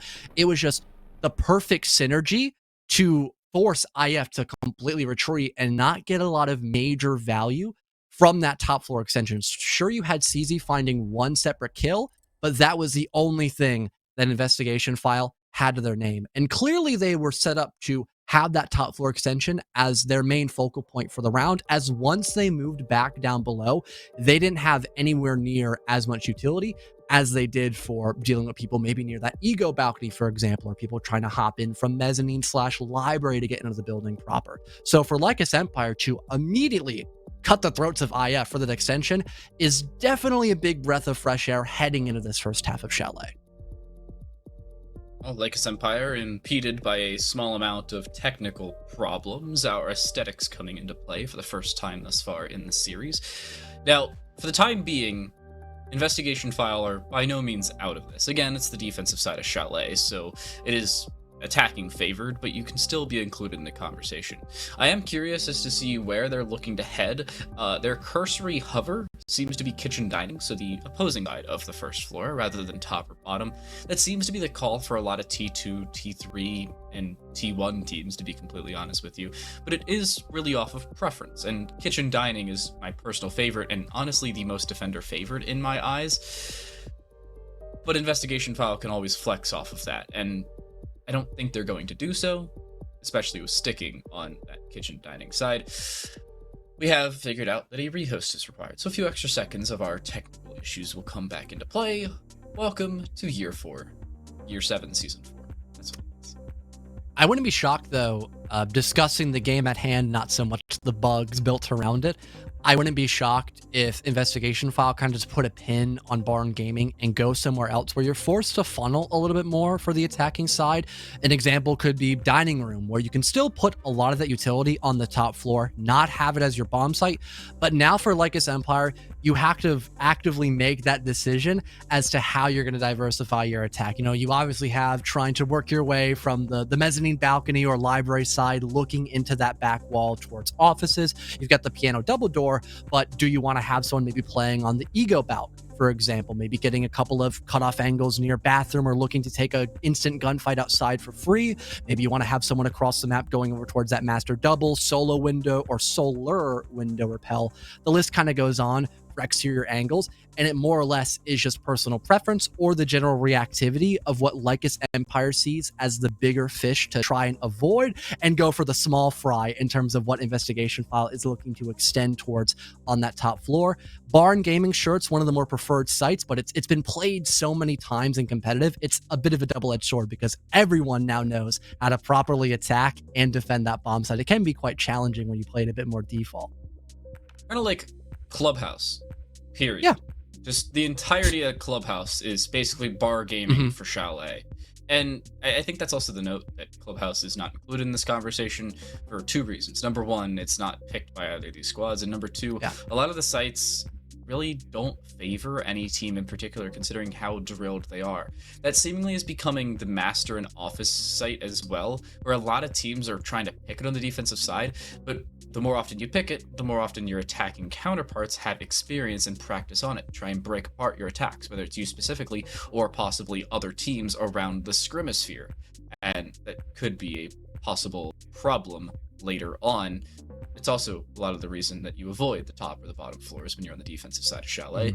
And Kitchen, it's an odd position for them to try and hold, because a lot of the times trophy's also a requisite to hold that down, but you could be able to push forward later on. Well, once again, Solus is not an option to be banned properly. Sorry, I got a bit of a cough in my throat. I apologize. But again, looking at the offensive side now for Lycus Empire, the one thing I missed out, thank you, Dan, for putting that up once again. That does put a big smile on my face. For the attacking side of Lycus Empire, I'm also interested to see if they're going to want to try to maybe involve a bit of a lurk as well in that basement floor.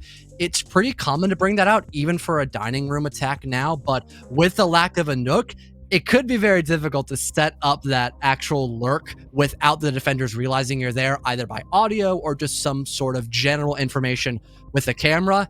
And if that gamble fails, that's basically a player just dead for the, I guess for free, favoring IF. Yeah.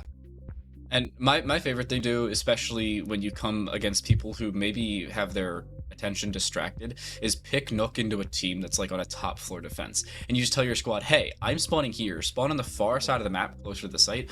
I'm just going to walk in behind them. The greatest part to do that is honestly Chalet, when there's a top floor defense on Master Office. You just walk up library side, make your team focus on Solarium, and bang, you have free site control through piano, because people around Platinum don't know how to split attention.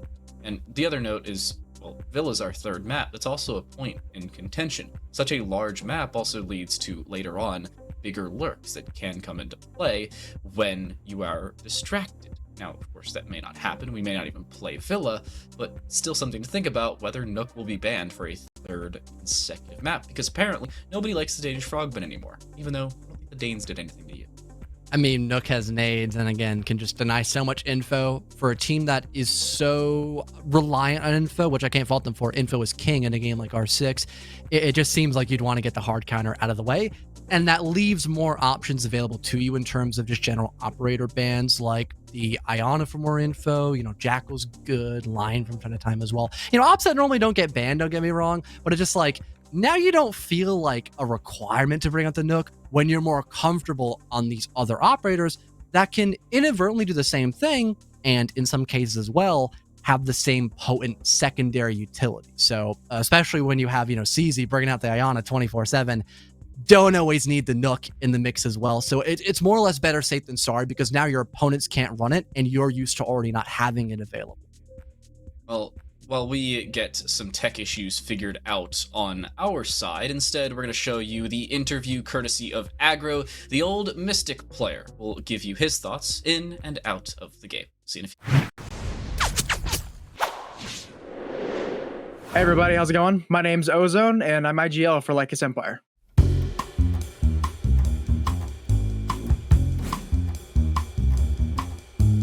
I'm gonna be honest, probably gonna get spit on by some of those PL teams. CL teams maybe will fare a little bit better, mostly because they get paid to do it. I get paid to sit at an office for 8 hours a day. No, but like there's a different level of commitment when it comes to PL and CL teams that some amateur teams just don't have. I think that, you know, there's a potential for them to not over or underestimate us. You know, that might be the X factor for us and maybe some other of the T3 teams. The biggest problem that we had was our entries awful. I think like we did the statistics and I think not one of us went positive in our entry engagements. We pulled back rounds and we had trays, but good Lord, our entries were awful. The way that we're fixing this is everybody's doing an hour of aim lab before and after game day, mandatory. If not, you're dropped from the team. GG. Killed me, bro. Someone bathroom. Ow, ow, ow. Swinging. On door. Left side.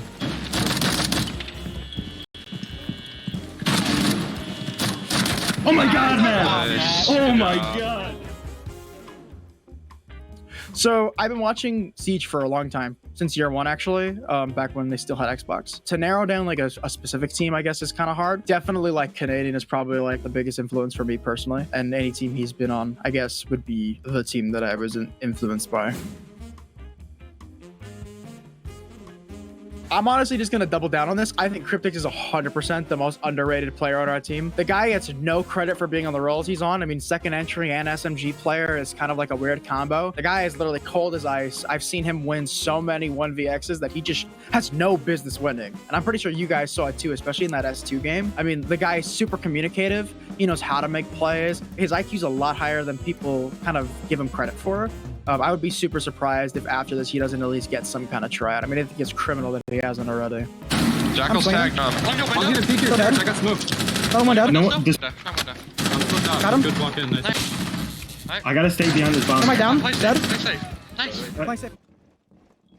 We'll get some more opinions from Ozone when our game concludes. Don't worry, the rest of that interview is not going anywhere. Apologies for the technical delays. Round 1 goes the way of Lycus Empire on the Bar Gaming defense of Investigation File, of whom, by the way, did indeed pick up map number 1 of Bank 7-2. Now into map 2, round 2. Kitchen Dining the defense here, fellow. Flexibility is there for the squad. The question now remains is the defense as a whole. And I'm like trying to act surprised to see this site in play, but this really is going to favor Investigation File and the way that Lycus Empire are now going to try and attack. It's going to force them to try to think a lot more creatively as to what they want to do. And it seems like for Lycus Empire, I don't know, maybe they're going to want to do more of a trophy style clear, get some cutoffs established with those air jabs, as they have literally no hard breach. And that would probably be the easiest way to want to attack on this side of the map, just a general solar over clear, get some people by trophy as well, again, the cutoff angles I mentioned, and then just work from there. You could still clear out the top floor if you want to, because you have aggro with vertical and you have a lot of, you know, utility burn, those stuns to get rid of the shield and all the ADS surround it. And that seems to be the main option here for Lycus Empire. They throw a nade out towards Owl, no one playing in that position, so no kill confirmed just yet for the offensive side. And now Investigation File, they're aware of this at least attack by Lycus Empire, and they're now looking for a way to adapt around it, since it's not the more default attack from library open. I mean, honestly, they could have just droned Owl out. Who do they think they would have found with that nade? C4 misses. Arrow still looking to aggress though into Solarium. Hello. And he finds aggro looking the wrong way. Now tucks behind a Kiba barrier and knows Cryptix is on this bathroom window. A spray through the wall finds almost 90 damage onto CZ, if not more, of whom's now 1 HP. Damage favors Lycus Empire early. The kill, however, favors Investigation File. So now the 50-50 being attempted here for the Twitch to look for that Jaeger as well. Maybe trying to tag team with the Valkyrie as well. That could be a really good idea to work another 1-for-1 kill, essentially favoring Investigation File. But Arrow currently looking down both from that solar double window, and the players still over by the way. Ego balcony. Currently injured, the Valkyrie be on the ground for a good chunk of time until picked back up.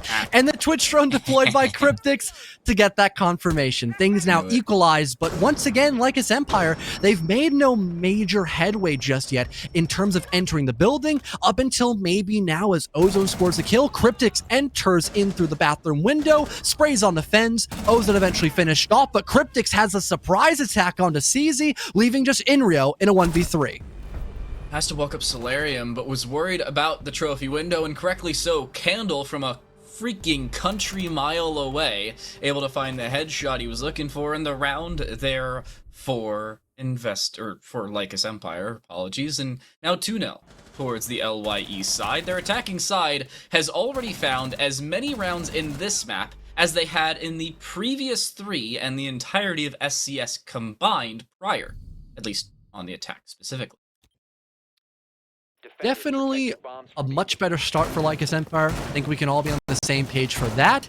An investigation file now opting to reattempt to go bar and gaming. Their lineup looks to be about the same as what they brought last time the site was in play by them. Maybe they're going to change up just general play style of how they want to defend, maybe getting a bit more aggressive, looking to take those one-for-one challenges. As for Lycus Empire, because they were able to set up close to that extension above, having someone get into piano room for free, having someone over by the main balcony to hop in to follow up with that piano player, while the rest of the attackers are still by library burning through utility, trying to force away those mezzanine players, it just created so much chaos that IF really couldn't counteract in time because of how much Lycus Empire accomplished in that early round. So maybe being more proactive could be the right idea for IF, but that is, of course, a big if. And funny enough, name just kind of fits that word as well, IF and F. Word puns. Yeah, My horrible joke, favorite. but I No, did it. You're welcome. No! I enjoy word, name, Sure. and letter-based puns. I do! Have you heard my comedy? You cast me way too much. You definitely know how I go. I honestly feel bad for you for how much you have to deal with that. Honestly, I don't think they know Inrio's here. There should be a sledgehammer on the other side. If Inrio's aware of it, they may be able to find a free kill into Cryptix. The sound cue as to the miss onto the office doors there. A spray attempted, not found, but now this will turn the attention of Inrio, who's still just waiting. Wimpy, apparently the bait for the time being, safe behind a card table, is now prone looking to still aggress, but is dead from behind, as Cryptix will be able to find that kill. Sledgehammer comes through, the break of the Surya gate as Inrio aggresses, but Cryptix not ready for it, with the Sledgehammer being pocketed, as is the kill there for Inrio, and a follow-up for Fens no less. Really good return from Investigation File, regardless of the opening pick loss. And there's that productivity I talked about again, just not giving that map control up for free, not allowing Lycus Empire to set up and be prepared for that primary extension. And now Investigation File, after netting 2 kills, and one of those 2 being one of your only nade ops, they can fall a bit closer to the chest. They can be a bit more passive now as they've done their job in the early round. That was a great adjustment done by Investigation File, but the job is simply not done just yet. There's still a minute 30 to work around and to adapt yourself for Lycus Empire. Aggro nets himself a very important gunfight on towards CZ, I believe it to be, so things are now completely evened off once again, and there is still enough utility to maybe force away Inrio, but they would have to perfectly coordinate that clear or just flat out ignore it and go somewhere else. Big problem for Lycus Empire is again deciding on where they want to go. With how much utility still remains for Investigation File in terms of Inrio's 2 impacts, alongside the Surya Gate still available, Lycus Empire have to make a decision, and quickly so. That nade goes awry. Fen's still waiting at the top of library stairs with a lack of utility in its entirety to clear out this position. There's nothing they can do about the library long hallway. Candle wants to aggress, apparently has indeed seen Inrio, of whom currently occupies the back corner of library, but Lycus Empire have to hit the go button. I'm getting deja vu again from back on bank. But now IF, they still have this top floor control and angle held by Fen, so deadly with that DMR. Downing Candle springs up once again and nets himself 2 back-to-back kills. Still playing by top blue, and the player up towards library, the compensation frag as well. And like I mentioned during the prep phase, IF, they needed to be a bit more active in the early round. They changed that up. They get in Lycus Empire's face, and they're just not expecting it, and it changes the dynamic of that hold completely, netting IF their first round win and a 1-2 split, which is something a bit more familiar on their end, jokingly enough, for the defensive side. It was a weird decision on IF side as well. Investigation File decided instead of giving up the second floor as you usually see off of a little bit of pressure or a decent bit of utility thrown towards library, they instead play aggressive off the back of it. You saw two different important players in that. Number one, it was Fens, who was still playing aggressive towards piano even though Wimpy had died in the general vicinity prior, and also Inrio, who originally was playing in the mezzanine double window, and then after they retook library decided to wait there and occupy it to make sure Lycus Empire couldn't, and the rest of the team did not have to worry about that top floor pressure, because there really wasn't any. Fens was waiting with the Mark 14 around towards that highway position behind the shield that was still up for some unknown reason, and Investigation File playing not only off of their own aggression, but off of the fact that Lycus Empire did not clear a whole lot of defensive utility, at least not early enough. And that was a big red flag that, honestly, Lycus Empire needed to recuperate and didn't do so quickly. Now for Lycus Empire, looks like they want to try the same attacking clear they had back in round number 2, but have even more utility to create space. They now have a Ying available, and I might have been wrong about the first half of that sentence, as it looks like they're actually starting from the library and main balcony side of the map instead, but still that aggression, it's going to be there for Lycus Empire. And with no, Warden, for example, these Candelas are going to be so potent currently. And there goes the Russian by Candela, nets himself that opening gunfight. There is an immediate trade, but Cryptic's not too far behind. The Ash player can score himself a kill as well. Arrow will look to retake Piano. He wins that 1-for-1, but Cryptic's once again solid with the trade potential, but Fens will just shoot him in the back. And in the first 60 seconds of the round, Dan, several players have already been dropped down 6 feet under, and that puts us in a 2v2 and a complete stagnation. Funny enough, 60 seconds and 60% of the lobby already dead. And now, Lycus Empire, on the attacking side, you'd think they're favored. There's a decent bit of utility remaining for them. A Candela, 2 smokes, 3 flashes, and I'd assume a few air jabs, considering Woos hasn't been around the map long enough in order to put all 4 of them down. The extent that remains for the defensive side, at least in terms of active utility in their back pockets, is the C4 of Inrio. That is all, as a matter of fact. Now, we're down to 90 seconds, so Lycus Empire continually stalling out, but they're playing for information, and there's still more than enough time for them to play around this because of how few members of Investigation File remain. They want to gain active information they can play off of proactively, and hopefully find kills off the back of it. Continuous yellow pings will give Ozone a general idea as to where Inrio is, however, the drone being taken out means Ozone no longer has that info to play off of. Inrio hopefully in the right place and right time, utilize that Nitro cell. There's a hatch drop here by Ozone that could be hard countered with Inrio's gadget, especially if these smokes are deployed to deny that LOS for either the Mute or Fens who's playing currently in the back of Dining Room. There's no hard breach available for Lycus Empire, so they're looking to get creative, having that Nomad of Woos try to creep his way up the west main stairs, while again, also having Ozone just playing up above, being that constant threat, now throwing his final Candela. That could be the rally call to start allowing Lycus Empire to charge in, but Inro, he expects that west main push, shuts down the Nomad almost immediately, and now Ozone, he's put himself in 1v1, he kills Fens, but there's Inrio playing close with the shotgun. Name a better pairing as Investigation File hold on.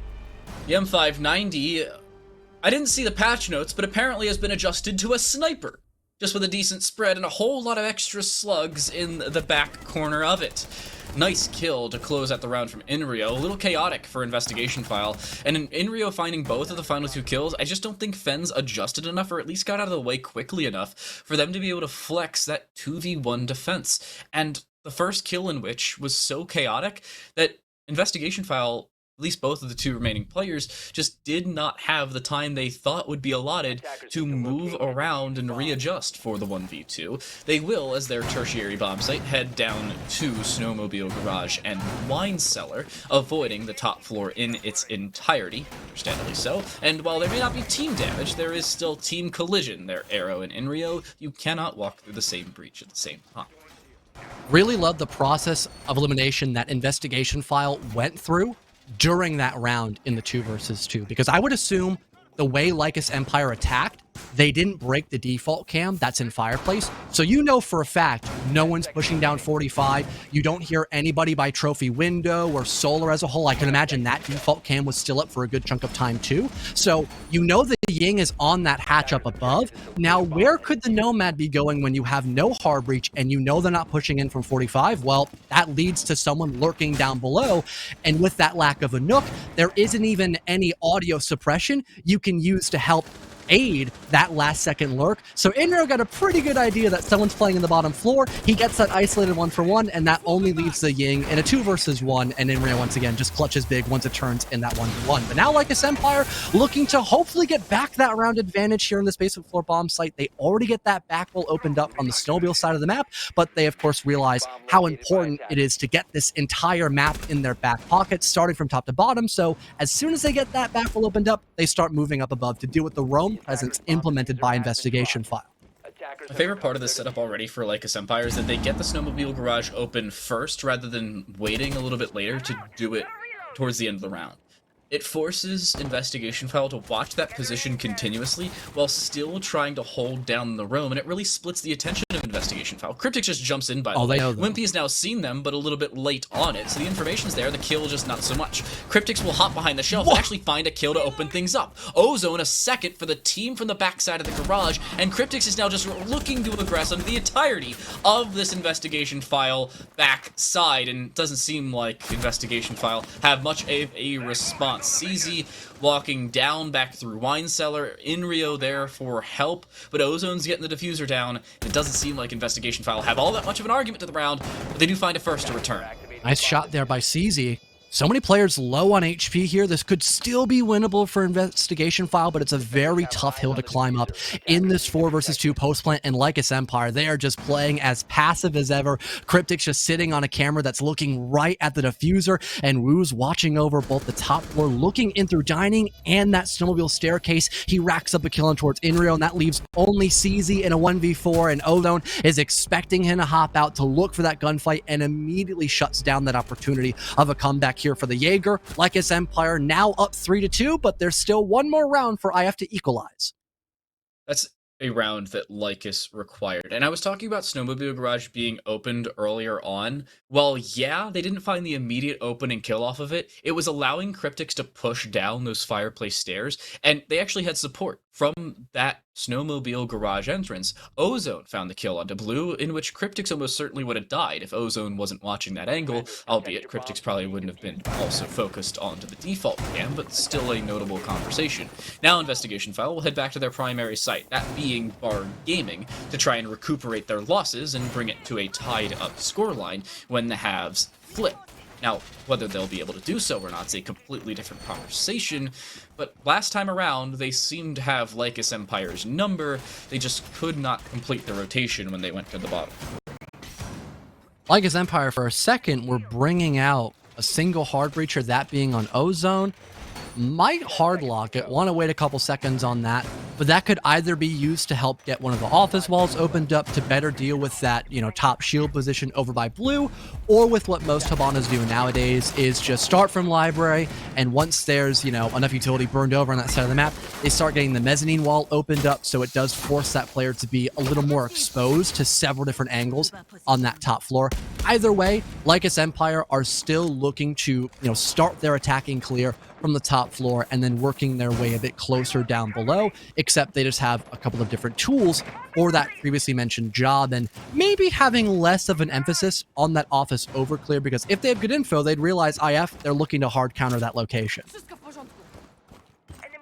Who's placing down the claymores that have worked in prior rounds. That one specifically actually has found a kill in this map. Candle on the library double window. Inrio watching that general position, just not directly there, wants to stay safe for the time being without actually playing against the S2 squad. Still prepping a nade, wants to throw it, but decides better of it for the time being, and Rio also making it out of dodge is safe as well. So, whole lot of utility traded, but now Candle just walks forward. The nade breaks the Kiba barrier, but Inrio finds the opener. A return now from Kendall, a second at that. CZ dropped inside of the closet, no response from Investigation File after that opening kill, and Lycus with a man advantage and a lot of top floor control. Oh, and really for Fens, he's in a rough spot. Cryptix and the Zofia just knocking on his doorstep, forced away to fall back towards the shield, but no, he doesn't make it out. Woos continues to push him out, and that's a kill confirmed for the Zofia as well. Cryptix gets down from, I am assuming, just dropping off somewhere, but that's besides the point. You still have Wimpy to focus on in this top floor, and Woos eventually connects that kill as well, leaving just Arrow in a 1v3 and an 0v3, technically speaking. Lycus Empire take a 4-2 split, and a well-needed one at that if they want to see Villa. Lycus Empire triple their attacking rounds 1 in just one half of Rainbow Six Siege. Technical pause will be underway, by the way. Small technical issue. By the way, the reason Cryptix was downed, they decided to go into a frost mat.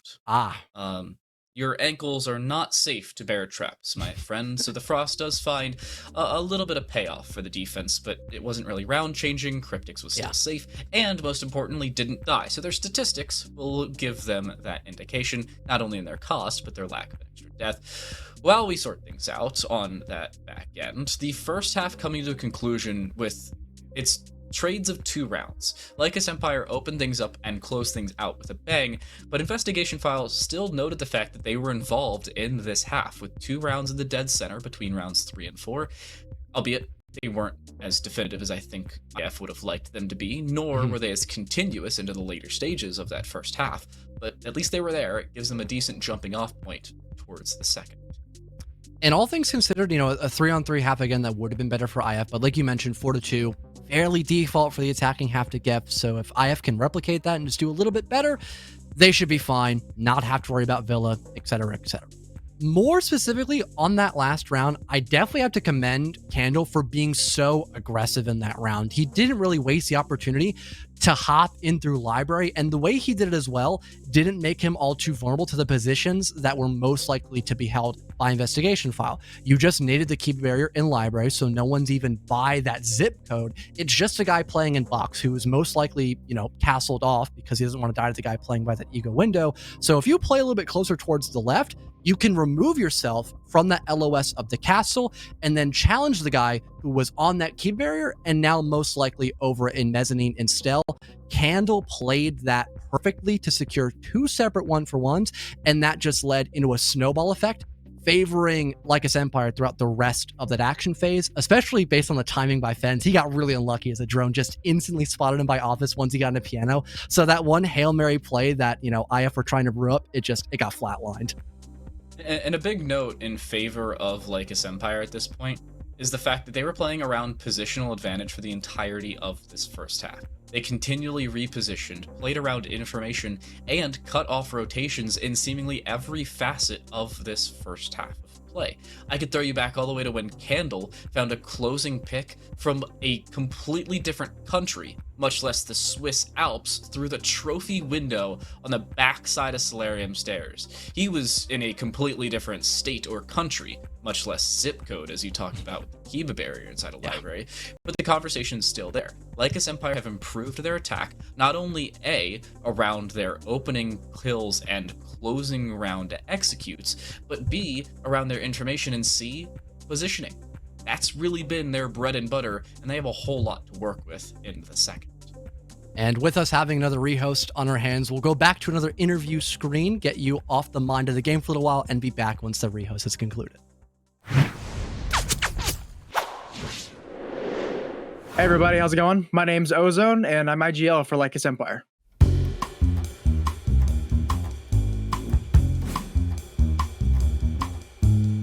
I'm gonna be honest, probably gonna get spit on by some of those PL teams. CL teams maybe will fare a little bit better, mostly because they get paid to do it. I get paid to sit at an office for 8 hours a day. No, but like there's a different level of commitment when it comes to PL and CL teams that some manager teams just don't have. I think that, you know, there's a potential for them to not over or underestimate us. You know, that might be the X factor for us and maybe some other of the T3 teams.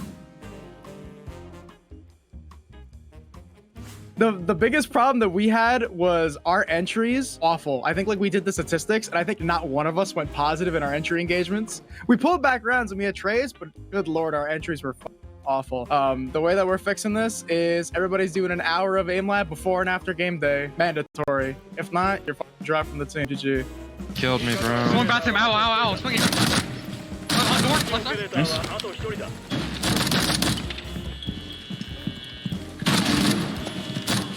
Oh my god, man! Oh my god!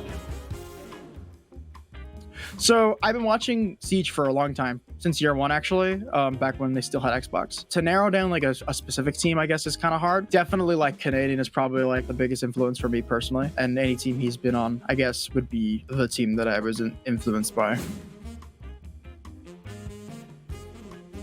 I'm honestly just going to double down on this. I think Cryptix is 100% the most underrated player on our team. The guy gets no credit for being on the roles he's on. I mean, second entry and SMG player is kind of like a weird combo. The guy is literally cold as ice. I've seen him win so many 1vx's that he just has no business winning. And I'm pretty sure you guys saw it too, especially in that SU game. I mean, the guy is super communicative. He knows how to make plays. His IQ is a lot higher than people kind of give him credit for. I would be super surprised if after this he doesn't at least get some kind of tryout. I mean, I think it's criminal that he hasn't already.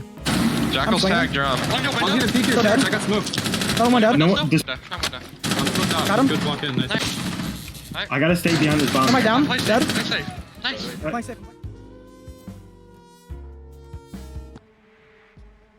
So Ozone keeps getting diffed by our observer, of whom is so good at rehosting, we don't even have time for a full content piece before we're right back into the game. Appreciations to our production team as a whole, by the way, specifically Alex, aka Tiggy, our observer, getting things right back underway, and us right back into the game. I'm still Time to Light, still joined alongside me, metaphorically, I suppose, is Bello. Now, John,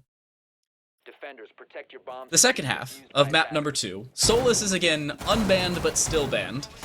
Yeah. What are we thinking? We're not gonna see Solus in play. That's the obvious. The second one, Ubisoft, please get that changed. I don't think we're gonna have as many people want to follow that honor code, so would be a good thing to have resolved. Anyway, He's talking about T3 people, not SCS people. SCS people honor the honor code. Right. So, heading now into the second half, Lycus Empire on their defensive side, Investigation File on the offensive. On paper, this looks very good for Lycus Empire because they've been a lot better on the defense, playing in those ratty positions, catching their opponents by surprise, and netting an opening gunfight, maybe a double kill, more specifically by Candle, to really tip the tide in the favor of Lycus Empire. But for Investigation File, this was their weaker half. I don't really think I can say that anymore with what we saw on Bang just a moment ago.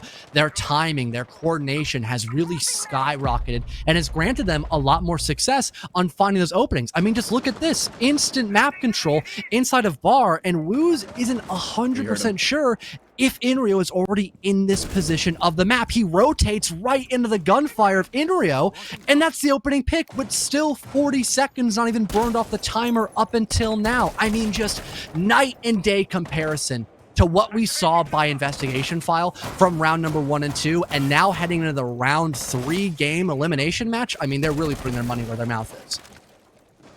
And they need to continue to do so. They do not want to risk Villa against Lycus Empire. Brief reminder for all of you who haven't been paying attention to Lycus Empire, they are 2-1 in SCS as a whole, 2-2 through SCS on Villa, with Villa being won over Overture and Above the Law, losses to Luminosity Gaming and Able Esports back in open qualifiers. So, chaos for Lycus on Villa, but still decent results up against some notable opponents. By no means are they completely out of this, but I don't think Villa is something that Investigation File want to even touch, and CZ's apparently putting that point forward with another kill going Investigation File's way, and CZ not even giving Cryptix the time of day on an attempted refrag.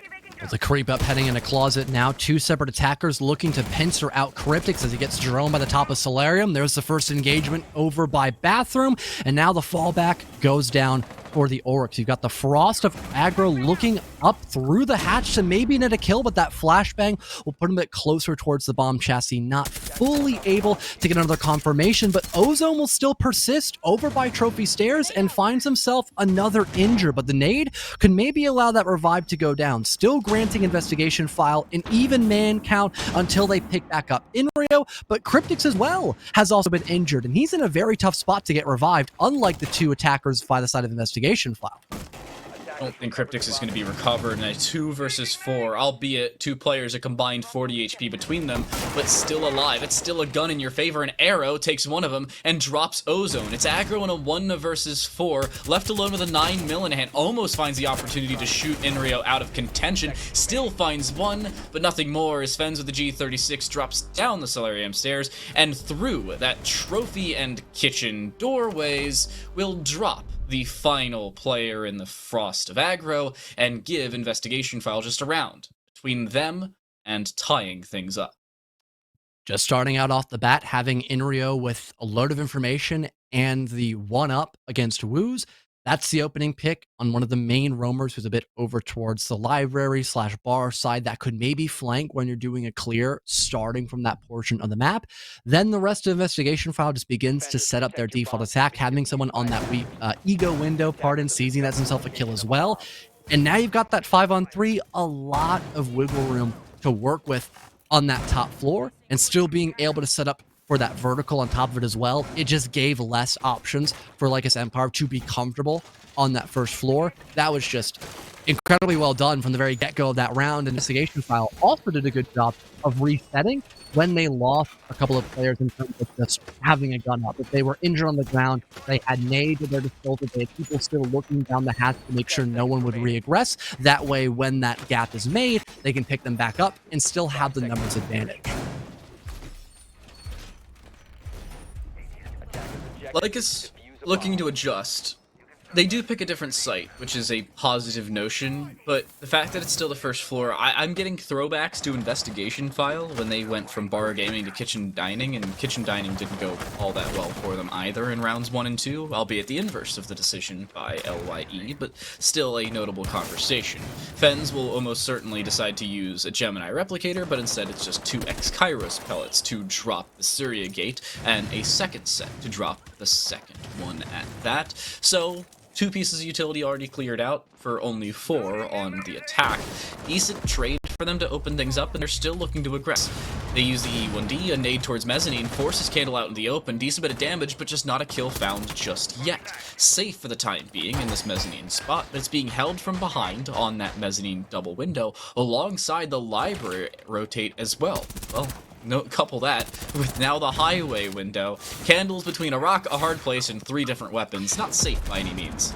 ADS is burned away as well, looking to take a gunfight, and he sprays on the Wimpy to get a confirmation, shockingly enough. The incredibly low smoke is just still able to survive on the mezzanine balcony. And now no one is over by main as well, so Candle has a lot more room to breathe in this position and can now utilize those toxic babes to keep away the rest of IF as well, to make their job incredibly challenging when it comes to forcing back the rest of those roamers up above, where some of them might just flat out look to maybe execute on the bomb site, as they do still have somebody on that library double window who could at least protect their attacker trying to push in the bomb site. It just comes to, can they actually deal with the players who are still in the bomb site, or at least in stock for Cryptix case?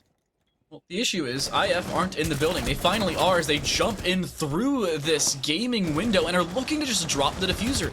They don't care about the roam, and apparently, as soon as they aggress onto the site, they can aggress onto the roam as well. A 2v4 as Lycus Empire collapse on the defensive side. CZ makes it out alive. They have so much coverage on the diffuser, it is insane to try and clear out. Inrio, prone in the back corner, in front of the desk, will be cleared by Woos, looking for a second towards that stock closet, but safe for the time being is he who resides.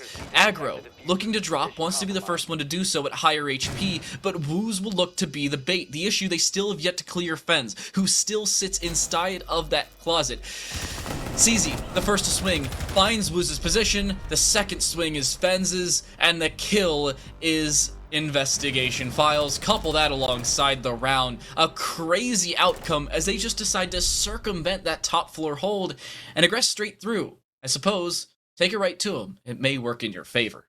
And that is the bare minimum that you need, technically speaking, to try to set up that post plant. Having someone just watch the hatch and the top floor above in general from that double window, just to make sure no one's killing you with the help of that vertical play. It can just be a little bit easier when there's no roamers up on that top floor altogether. But again, still having someone watch that position, having a cutoff all the way on that little like half roof position that I believe it was CZ holding as Zofia or just someone in Zofia in general, while also being able to kill that one player in stock.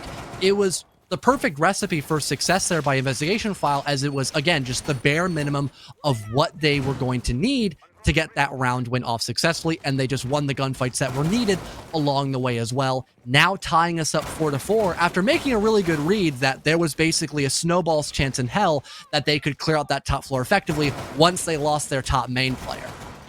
And a note of product for Investigation Files, the flexibility was there, but also understanding that you needed 1 or 2 players to push that alongside the diffuser. Not only was Arrow pushing through that, but they had Fens there for assistance to try and clear whoever was around or inside of the site out of position. It ended up being Ozone inside of the stock closet, and they found the kill immediately. As soon as they dropped so much of their utility on that mezzanine hold, and then lost Wimpy, they were like, we need to make another decision. So CZ just posted up on that roof that you were talking about, the half roof and then the full roof on the other side of it. And then they just dropped a decent bit of utility forward, distracted Lycus Empire, and then went somewhere else. Reminds me of, I don't know, Wimpy doing the exact same thing while his squad aggressed through the kitchen doorway all the way back on bank for them to pick up an attacking round back when, well, he was playing on that Hibana. Well, Investigation File looking to start another library over clear. CZ might have info. There's a guy over by top blue. A drone just sailed past him, but he doesn't find the kill as he falls away. A bit of an unfortunate position there for the ace, but it's not that big of a concern. Creating some fake pressure over by that highway balcony we talked about, just opening up that castle barricade with a Selma. That could maybe allow a bit more space to be made by the rest of IF, but for right now, it's just still a bit of a stalemate between both teams in that 5 versus 5 as the rest of the attacking squad begins to enter the building and maybe get ready to just start forcing back the rest of those roamers still in that top floor, having the help of that Hibana, having the help of Wimpy over by main balcony, and maybe those grenades too in pocket of both Fens and Inwit. Handle wants to get aggressive, and this would be the correct decision, trying to bring the fight to Investigation File without doing so in prior rounds. But Wimpy has a camera, dropping a direct ping onto the whereabouts of that alibi, looking for anybody to pick up off of that, possibly with a nade, or even just a gun to play off of. Kano aggressing, but the information is still here for Investigation File, and Inrio's ready for the swing, finds the kill, but CZ a little over-aggressive, allows Woos to bring it back. A 4 versus 4, and a 4-4 game. This is a real power position for whoever can pick this round up. And now not having the ace, this execute could be a little more tricky for the dining room bomb site, as trying to walk in with those Hibana pellets could be significantly harder. At least there's no one to really stop the wall from getting opened up as a whole, so it's still an option to try to plant behind that main table. And now Investigation File, with the help of that grenade, can bring back the man advantage as well. And here comes Fens from West Main. He almost nets himself a kill, but at the very least just forces away Lycus Empire, so they have less positions to hold for that previously mentioned execute. And speaking of which, Investigation File just started to set up those Hibana pellets. They might be looking to attack from that back wall, but it seems like they might rotate over instead and maybe drop down through the hatch instead. I'm not too sure, actually. Taking a little bit too much time. I'm getting deja vu again, but this time it's Investigation File picking up where Lycus Empire left off in terms of just taking too long to drop. You can see the outline inside a trophy. They need to clear Cryptics out of position. The spray through, gaining the whereabouts of his current position. Fens looks the wrong way, still looking for the kill, but it's aggro and Woos to do so. A 2v3 now favors the Lycus Empire defense. One found onto Woos, a second onto Cryptics. Can they get the diffuser down? No! They don't have the time! Somehow staying alive is aggro behind the island in the kitchen, and Lycus Empire will find 5 first, as aggro just holds the diffuser and prones on top of it to protect the objective. And a lot of that success there by Lycus Empire came down to the simple fact that they could kill CZ. And I guess Arrow didn't feel comfortable enough to have his Hibana pellets used to get at least a crouch hole opened up for his teammates to want to execute in from that back wall and maybe force a post plant. towards that table. So instead, everybody had to adjust what they were looking to accomplish in that round.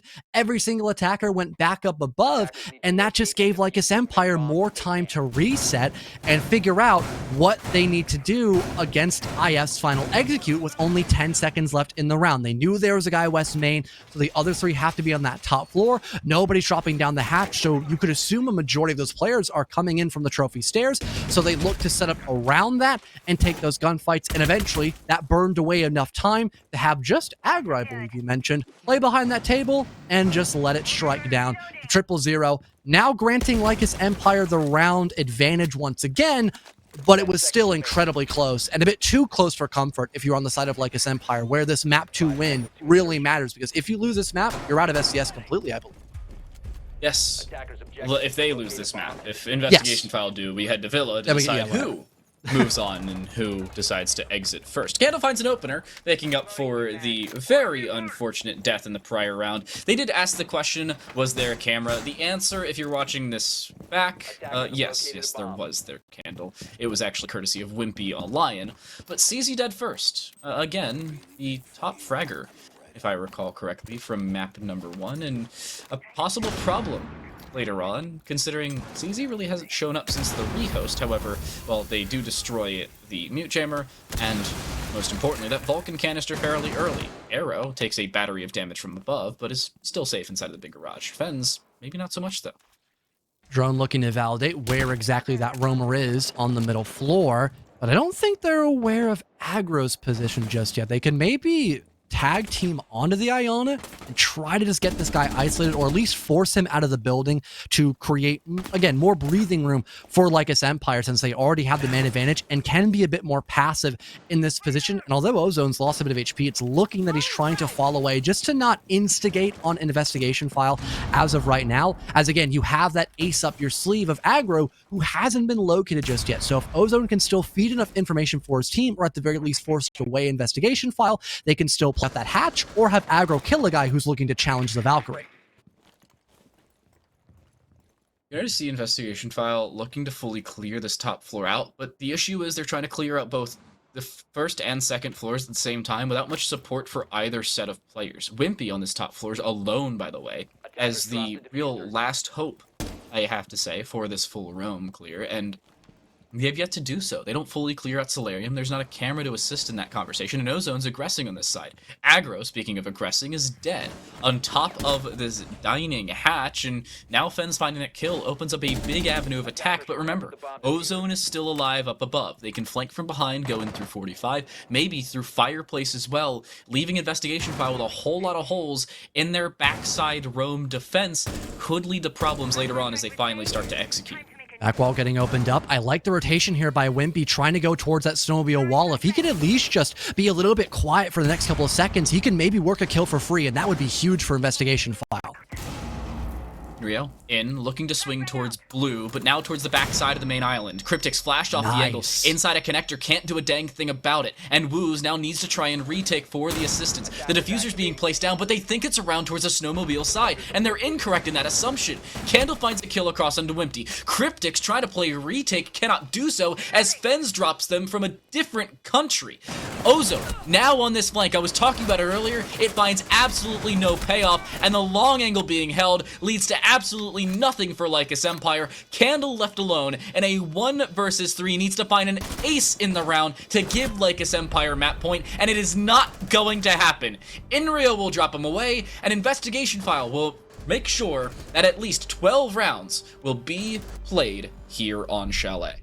And that was so well done by Investigation File as well. The late round rotation by Wimpy was perfect, utilizing all those flash grenades to make the connector player's life a living hell, as he is the main person who can stop that plant from going down, besides someone maybe playing on top of the hatch, which again, Investigation File, they already cleared Aggro, who was the main hatch player of that round, so they only had to focus on connector. And even if Wimpy wasn't there, you still have a cutoff angle established too, so the only big problem you have to worry about is that nitro cell, which, if you're blind, you don't know where you can throw that C4 to have it effectively land without you, blowing yourself up. So again, the timing of how that execution went down and the coordination to know where to set up, not only with the long cutoff angles, but also having someone move across the map to be a constant threat besides the planter, it alleviated so much for Investigation File. And now they're able to tie themselves back up against Lycus Empire once again and go against a site that hasn't really favored Lycus Empire too much in the second half. It's been fairly even in the grand scheme of things, in all fairness, where Investigation File haven't played the greatest on it, but they still were able to find a hole, and the adjustment was there. It wasn't the greatest in terms of what was a normal setup for an attacking side, but a round win is a round win. How you come by that, a different conversation, especially when you can flex into different rounds. Fens will immediately repel onto the library balcony, lucky to not be shot back from that other side, but now you'll just see the Investigation File setup try and drop some of the utility. We'll see 2x Kairos pellets go through that Surya gate. There was a Gemini replicator through the single door.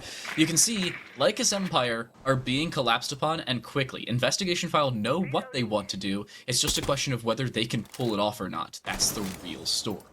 One of the major things that Lycus Empire were able to get away with, I don't know if you fully recounted that, but Candle is playing up above and getting a kill for free, essentially. This time it's going to be Cryptids, and yeah, utilizing that vertical, and Candle just wide swings, knowing Inrio is probably not going to be looking at him as someone just died from a completely different level of play. Off the bat, Lycus Empire score a 2-man advantage, and all the players that were inside the building are now dead. Investigation File looking to try to find a way to maybe isolate some of these defenders, which the first person to do that could maybe be someone on the Candle, but he has the hatch to fall away from and Toxic Smokes to make space for him to fall away. So it seems to be a very tough spot for Investigation File as a whole. This reminds me of how Inrio was playing on that Azami.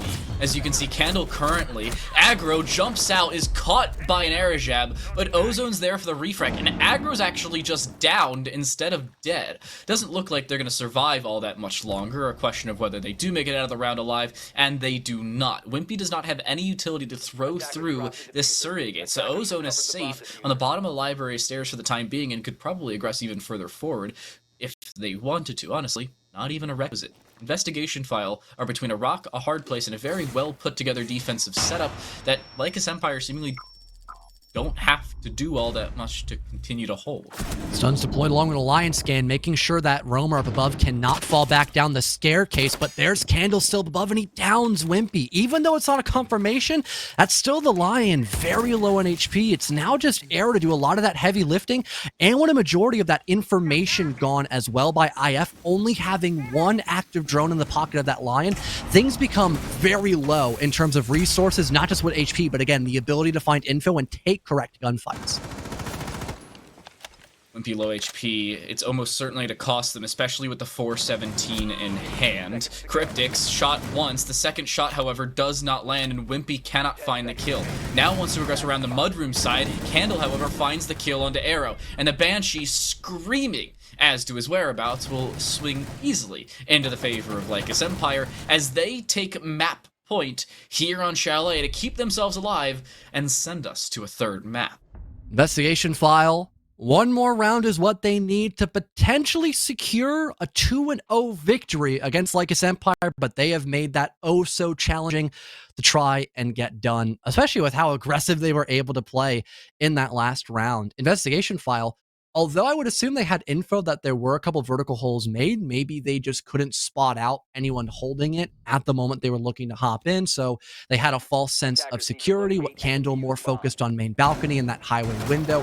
They try to make a play off of that, and they get instantly clapped away by Cryptics. And now, that gives more room as well for the player up above, who we just talked about, that being Candle on the smoke, to maybe take another gunfight, as you're expecting someone to maybe follow up with that player up above, trying to at least equalize the man count, which the exact opposite happened for IF. They immediately get double negatived by Lycus Empire, and now things begin to stagnate at a huge disadvantage for IF. And again, their options limited as is in the 5-on-5, in a 5-on-3 against them. They just didn't have a lot to truly work those kills to go 2 for 1 in their favor. So just ending Lycus Empire a well-needed round win if they want a chance to go to Villa. Wait, John, does Lycus Empire win this? Yes or no? Do we go to OT, or are we headed to Villa fairly quickly? I think CZ's brewing something up here at the AK-12. I say no. All right, well, you heard it from John commentate first. It is investigation file sending us to OT. Whether Lycus Empire win it in OT, a completely different story. But with Wimpy on Ash, this is the first time we have seen Ash from investigation file here on Chalet. I'm pretty sure it's the first time we've seen Ash, period, in that same right. At least on Chalet specifically, we saw her a whole bunch back on Bank playing for those breaches. Candle wants to get aggressive back into Mezzanine, is shot out a few times from that piano/highway window, but is lucky to make it out alive. CZ was cooking up a hurtin' outside of piano, but luckily, at least for Candle, doesn't land just yet. And hopefully CZ can also stay alive. That was one of the big reasons why Lycus Empire had such a strong anchor presence in the last 20 seconds, was because Investigation File had to change up the way they wanted to attack in this round, not having Selmas available at their disposal. Speaking of those primary gadgets held by the Ace, they begin to get deployed to force away that player over by Closet, but Ozone is still playing Owl. So he breaks every single Selma that CZ would have maybe used in the bottom floor later on. So a huge upset there for Investigation Files, as Cryptics can still play inside a closet while a ton of utility has also been burned away.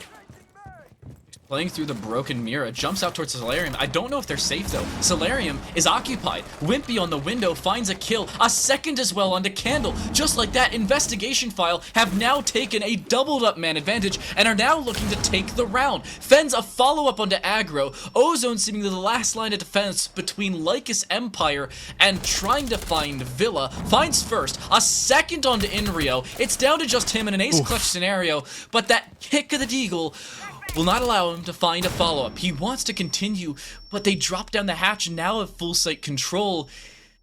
He needs to retake, and he's alone with no utility and very little info. Smart play made by IF, not willing to risk a lack of overtime here. They don't want to see that 7-5 loss. They bring us the full distance out of regulation, and now, depending on how the sides go, this might end up favoring Investigation File. Once again, things seem pretty even on the attacking side. This was their better half, but Lycus Empire, now they've had more time to figure out how Investigation File like to attack, so this really could be up in the air, honestly, Dan. From a bare statistical standpoint, Investigation File are favored. 66% of the rounds are won by the attack, 8 of 12 through regulation. And that leads to Investigation File being on the front foot, because not only do they start on the attack, but after their defensive round, in round 14, assuming they haven't already won, or Lycus Empire hasn't, and it does go to a 15th, guess what? Investigation File's right back on the attacking side, and it would force Lycus Empire onto either A, a different site, or B, a site they have already lost, of which would favor Investigation File twice, or sometimes even 3 times over, depending on the conversation. There's a real odd situation, I'd say, for Lycus Empire, because statistically, they're on the site, or the side that favors them, because their defense has been better than their attack. Just not on this map. Investigation File may be looking to bring out this slightly new composition to not want to enter the building as much as they would need to usually. The Habana, again, with ranged hard breach, you can probably force away that mezzanine player without having to deal with the verticality that Cryptics and Candle are looking to set up with their shotguns. Wooz as well, except he'll be doing more, horizontal angles with his metallic arm instead on the Aruni. But still, not having to be as vulnerable in the early round is definitely a good sign for Investigation File. And anyway, talk about the adaptability. I'm glad they're at least looking to change the dynamic at least a bit, because clearly Plan A was not working the second time that site was in play by Lycus Empire. Every single time we've seen CZ on this half roof, they've tried to play for sound cues. See them shooting the floor, shooting the roof, sometimes even just shooting the window because they can. It's odd, but it really works out for Investigation File, and it's those small things that a lot of teams overlook. Lycus Empire would have sensory overload from so many different positions, they'd have to focus on so many different facets of what's being relayed to them, whether it's from their teammates in terms of communication, or from the game in terms of the indications of whereabouts. Flash is being propelled forward towards Mezzanine. Almost certainly a nade to follow up does indeed land, just not to where Candle had repositioned. A follow-up isn't there, but Fens is there for the kill. Ozone does get the refrag, but Candle's out of the round, and the smoke alongside the Mezzanine hole is down for Lycus Empire early so. 100 seconds remain, and Investigation File have removed one of the 4 sets between the Gauntlet and them finding match and series point. And now with Ozone having no assistance, yeah, he's got to just start backing off from blue stairs. He might want to look for 1 kill before escaping, but he is so susceptible to just flat out dying, especially with IF still taking their time now that Candle is gone from Mezzanine.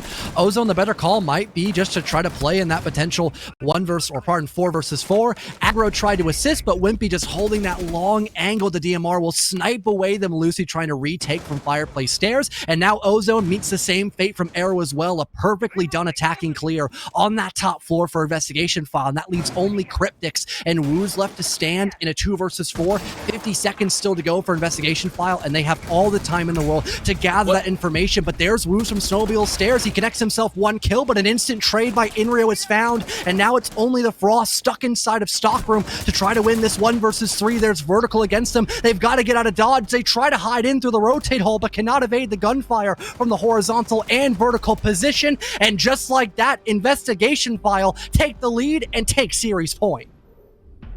3 different angles had to be worried about there for Cryptics. 1, the bar door. 2, the top floor hold that was just above. And finally, and honestly most importantly, 3, that game's double window as well. There was nothing that Cryptics could have done. They would have needed divine intervention and immortality for a few extra seconds to even have a shot at that round. It was so well put together for that Investigation File hold that Lycus Empire couldn't do anything. Not only did Woos find a kill to try and retake, somehow without a sound cue given over, the refrag was immediately there, and just like that, so was the entire round for Investigation File. I have to say, IF just collapse under the site when it favors them most, and they do so in so efficient ways that it just throws Lycus Empire off in so many different opportunities. 5 of 7 rounds on the attack for Investigation File. Lycus Empire need to meet that total, or we will not even have a chance to see Villa. And Lycus Empire, sure, it was a very big gamble that didn't work out when trying to retake the top floor, but there weren't many other options that they had that were going to favor them in the end round portion of round number 13. They lost their main stalling operator of Smoke, and if Jaeger is to fall off that top floor, that just gives Investigation Files so much time to work for vertical, again, setting up nades and stuns to force back Lycus Empire if they're on that anchor. So they're going to have to basically rely on a lurk position, maybe near like Mudroom, someone over by, Dining Room /45. And those positions might not even work depending on how Investigation File execute in that round 2. So really one of their only options they had were to maybe get aggressive on that top floor, maybe find a kill or 2 and just hope for the best. So for them, it wasn't a bad option. It just flat out didn't work because Investigation File were kind of prepared for that aggression that Lycus Empire has been bringing out countless times. And now for them, they get to go on Dining Room, which has by far been one of the better sites they've played for their defensive half. So things are really looking phenomenal for the defensive side of IF. My notes serve me proper. This is the best defensive site for both teams through the entirety of regulation. Not including OT, because, well, we haven't seen it in OT until right now.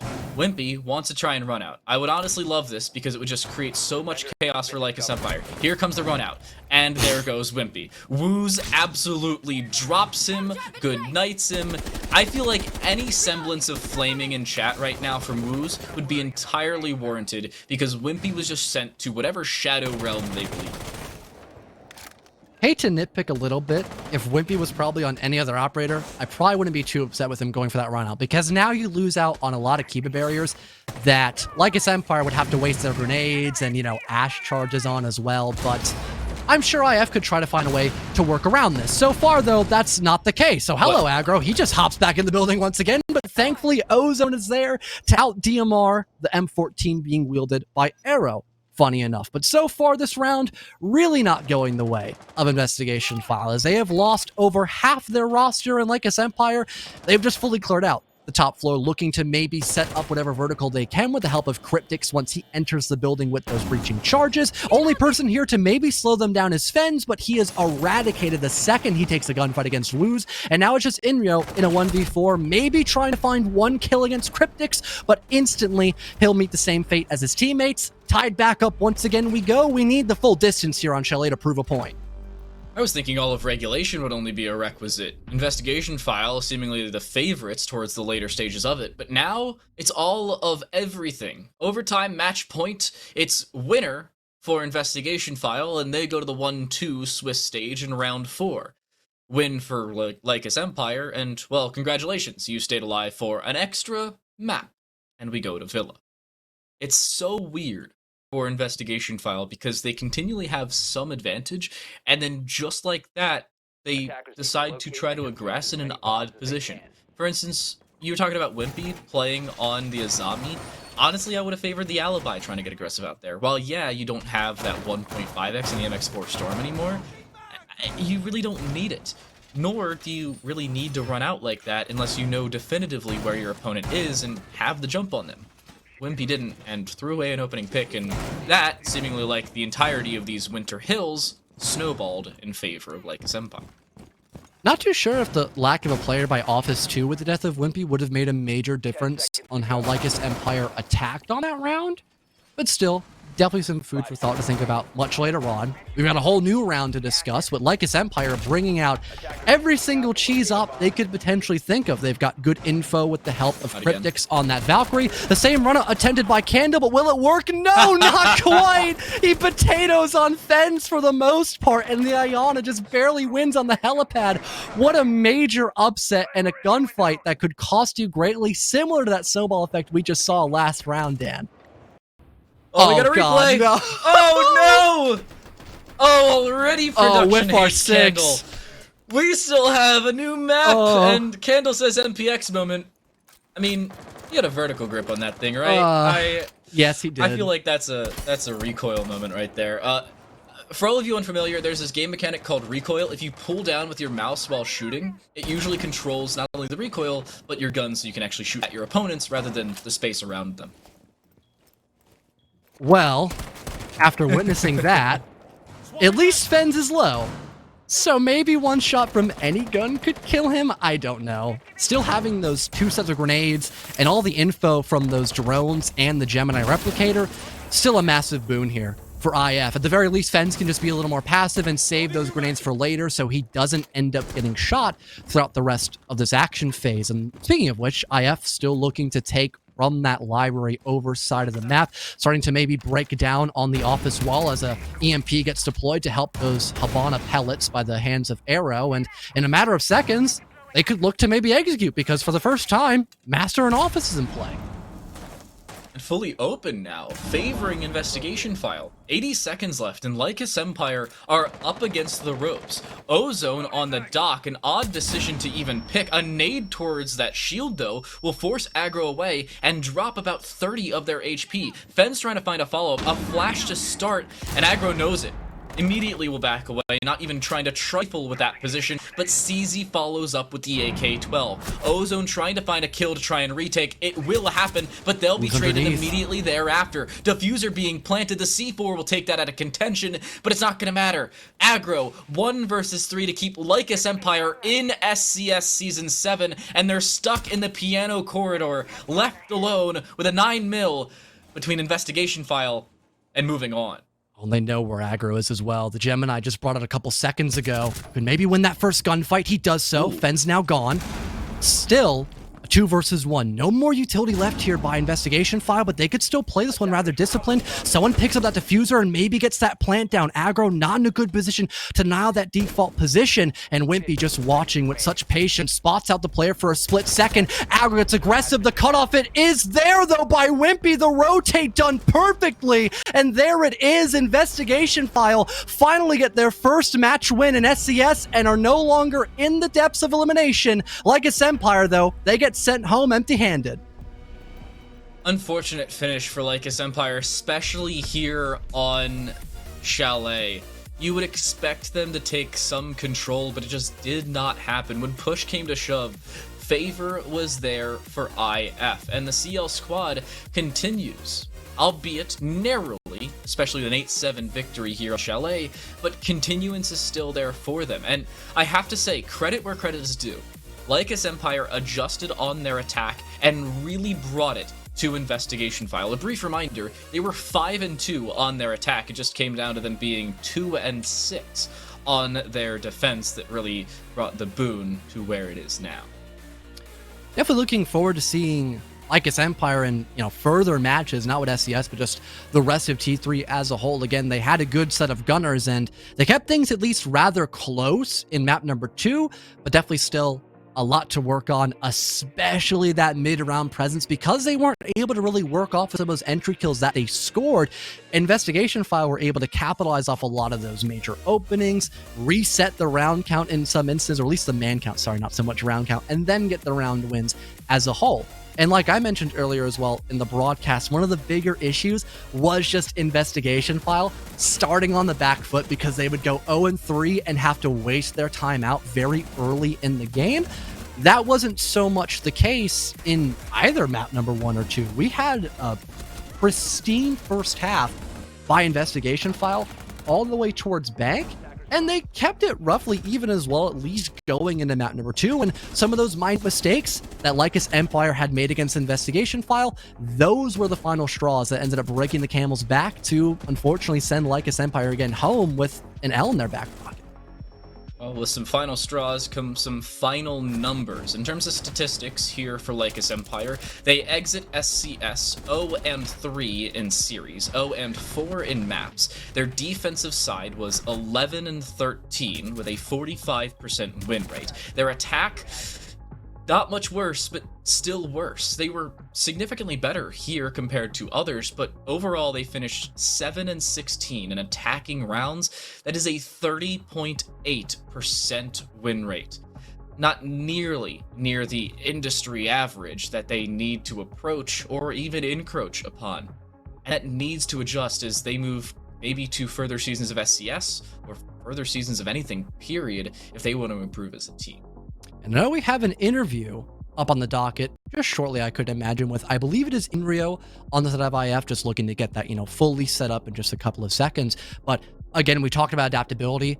Definitely glad that Investigation File made a complete night and day comparison on a best of 3 matchup that mattered most. And funny enough, the map bans, although they looked pretty even given the context, both teams 0-2, both teams having a lot of experience on Bank, Chalet, and Villa, it really did prove a point that IF were in the same boat of also anticipating these maps to be in play and just having more comfort on, more specifically, Bank as well, in comparison to Lycus Empire. They're the ones that had more experience going in on that map against upper echelon teams, and that really was the make or break for them to already start off on the right foot on technically their opponent's map pick, despite both teams being very familiarized with how Bank is supposed to be played. And Bank moving into Chalet, it was the attack that really played in the favor, but we've taken a look, or at least spoken about, the team statistics. Let's take a look at individual statistics alongside the entirety of Chalet. Now, CZ dropped in terms of rating, went from, if I recall correctly, a 1.99 in map number 1, and unfortunately dropped a small amount, but not all that much. It's still a 0.91. They went 11-13, just like Lycus Empire did in SCS on their defensive side. But IF really playing forward and without a whole lot of entries. Ozone was talking in that interview that we got cut off from twice about Lycus Empire playing towards entries, and they did so. The only player negative on entries was Aggro. The rest of the squad, Woos +1, Cryptics +2, and Candle dead even at 3-3. So by no means was Lycus Empire down consistently early, but they were still playing forward on a frontline basis. Well, speaking of interviews, we do have that finally set up, and I did allude to who would probably be up here, getting the privilege of talking with all of us here at SCS. That will, in fact, be Inrio. I can hear him on the team speak. Inrio, it's been such a long time. I think since like stage 3 of Challenge League. It's good to see you again, man. How are you feeling after that win? It feels good to win finally after we just been getting like mopped up and down the floor constantly, but it definitely feels good. Definitely would have to agree with you on that. Sorry for getting stalled there. So one of the major things I definitely want to get out of the way first and foremost is the new addition to Fens. Obviously, he played fairly well today. Do you think he's been a good mold so far for your team? Well, I think it's too early to really determine because we only just picked up Fens yesterday. Yesterday was our first scrim with Fens, and then we played today. So I really don't have too much to say about it. Besides, like, it's too early to really tell like if he's a good fit or not. Fair enough. Well, moving on to just general changes that you had. I know when I did a bit of prep work on you guys against RTV on Bank, you would sometimes struggle with, perfectly timing those, I guess, coordinated attacks from both, Gold Stairs, for example, and heading into stock at the same time with your alert player across the map and everyone else working their way towards stock. What was the big change that you guys were able to make, whether it be communication or just something else, to get that ball rolling and properly timing those plays to actually get the job done on those top to bottom clears for Bank specifically? Definitely more communication and like pacing ourselves faster, because sometimes we won't have info here, info there. But I definitely do think it's like the number one thing is definitely communication between all of us. We're talking a lot more, and the comms are like really flowing to like get everything clear, get like on the right track, and get like what we need to do at the right time. Fair enough. And for CZ in particular, do you think that information really helped enable him power up today since he was mostly on that Iana selection? Oh yeah, for sure. The more info we get, the more kill CZ's you're gonna get. I think CZ's underrated, but because he's underperforms like a lot, that's why I think people are underrated. But he's like low-key a dog. Well, it's not just only a general playstyle by CZ, but I guess also map ban expectations. Were you assuming you'd get a ban set for this best of 3 as similar as it was today with, both Bank, Chalet, Villa, all maps that not only your team, but Lycus Empire is also expecting? Kind of, not really. We don't really have anyone to do prep for us, but so we kind of just like really skimmed through their bans and like realized what they're most likely gonna ban. So we based off that, we knew we're gonna get like 2 to 3 maps that we did get, so that's pretty good.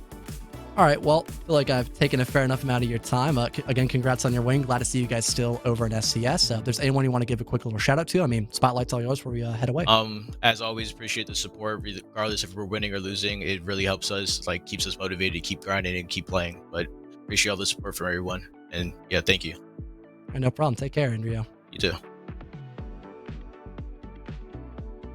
Well, Dan, despite my minor flubs during the interview, I think all things considered, that went pretty well with Andrea. Glad he gave us some pretty major insight as to the main cogs that were turning during that best of 3 to get them that overall win, and have some extra stats as well for, I believe, the overall scoring of what we had during this best of 3, since CZ clearly did not drop a 27 bomb in just one map.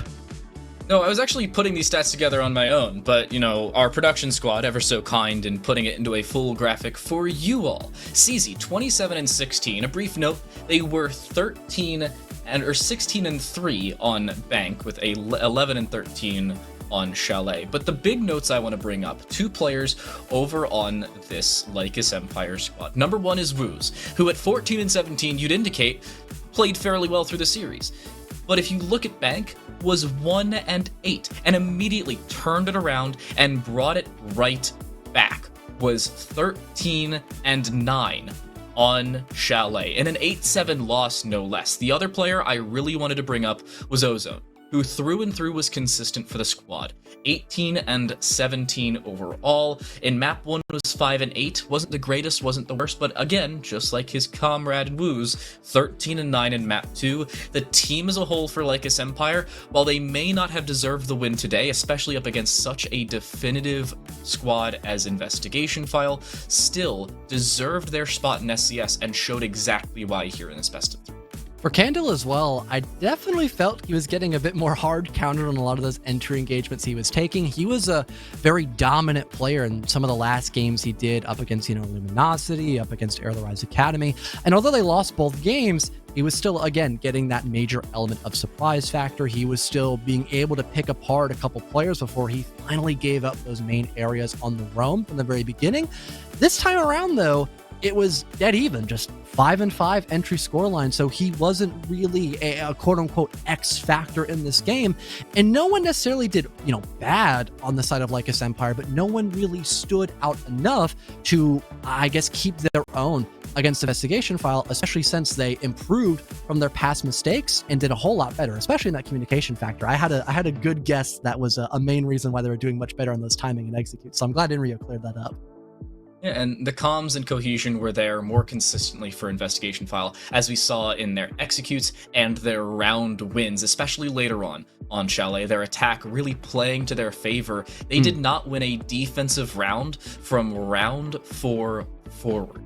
That's how Lycus Empire kept themselves in it. The issue, they could not do so as consistency as they would have liked. But we move from an elimination match with Lycus Empire leaving first here in SCS Season 7 to a possible continuation match with Oxygen Esports taking on Luminosity Gaming. The winner moves on to the playoff stage as the number 1 or 2 seed. The loser drops down to the 2-1 bracket here in the Swiss stage. Crow and Clips will take you right through that. For John and I, we'll see you in a bit.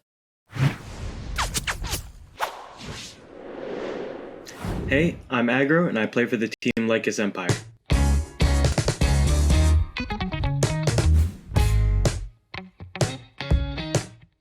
Our team can do pretty well against most CL teams, if not all of them. I feel like we'll be able to compete fairly well against PL teams. A lot of the teams are going to underestimate us, especially the CL teams. They don't know what they're going into, really. That's just one of the things with T3. Their strengths are obviously that they're more structured, they have better gun skill for the most part.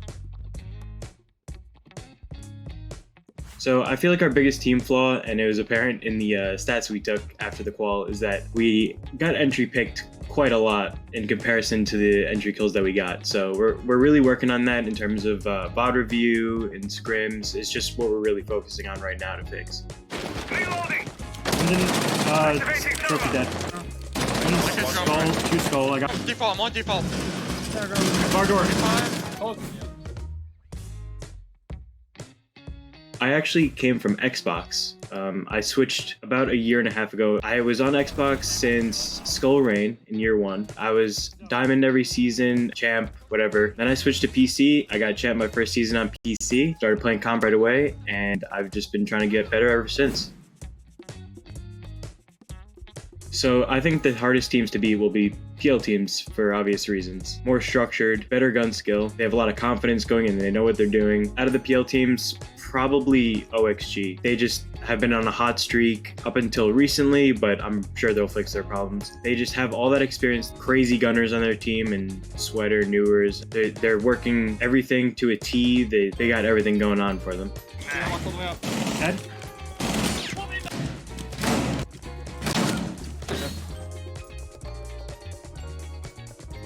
The biggest one is getting your name out there. It's really hard to do that. I mean, especially nowadays, there just aren't many leagues. Thankfully, we have SCS now. SFCL is another big one. The most important thing is getting recognized and building your brand, because you're playing against CL and PL talent. You don't really get a chance to do that in other leagues. Playing in SCS, it allows us to get our game day reps in, and scrims are completely different from game day, so we'll get to get that experience. I feel like the most doubted and slept on person on my team is Cryptix. Like, no one knows where this guy is from. He's so crazy in the clutch, mechanically gifted, like no one knows about him. I don't understand how he's not in CL already. Like, this kid is ridiculous. My major is sports management. I've been a business major. I've been in college for a couple of years, and I just chose my major recently, So I recently binge-watched Game of Thrones, and I gotta say, it's gotta be peak. It's literally one of the best shows of all time. Plot is so good, and it was 8 seasons, like, so good, so good. Other games I play are Overwatch 2, pretty bad at, honestly, I'm like a silver. And right now I'm playing MW2, and I'm just getting plat on all my SMGs. Dead. Yeah. Another one dead. Let's go. Alright, calm. On bomb. Dead. On top white. Yeah, 8 kills. Nice!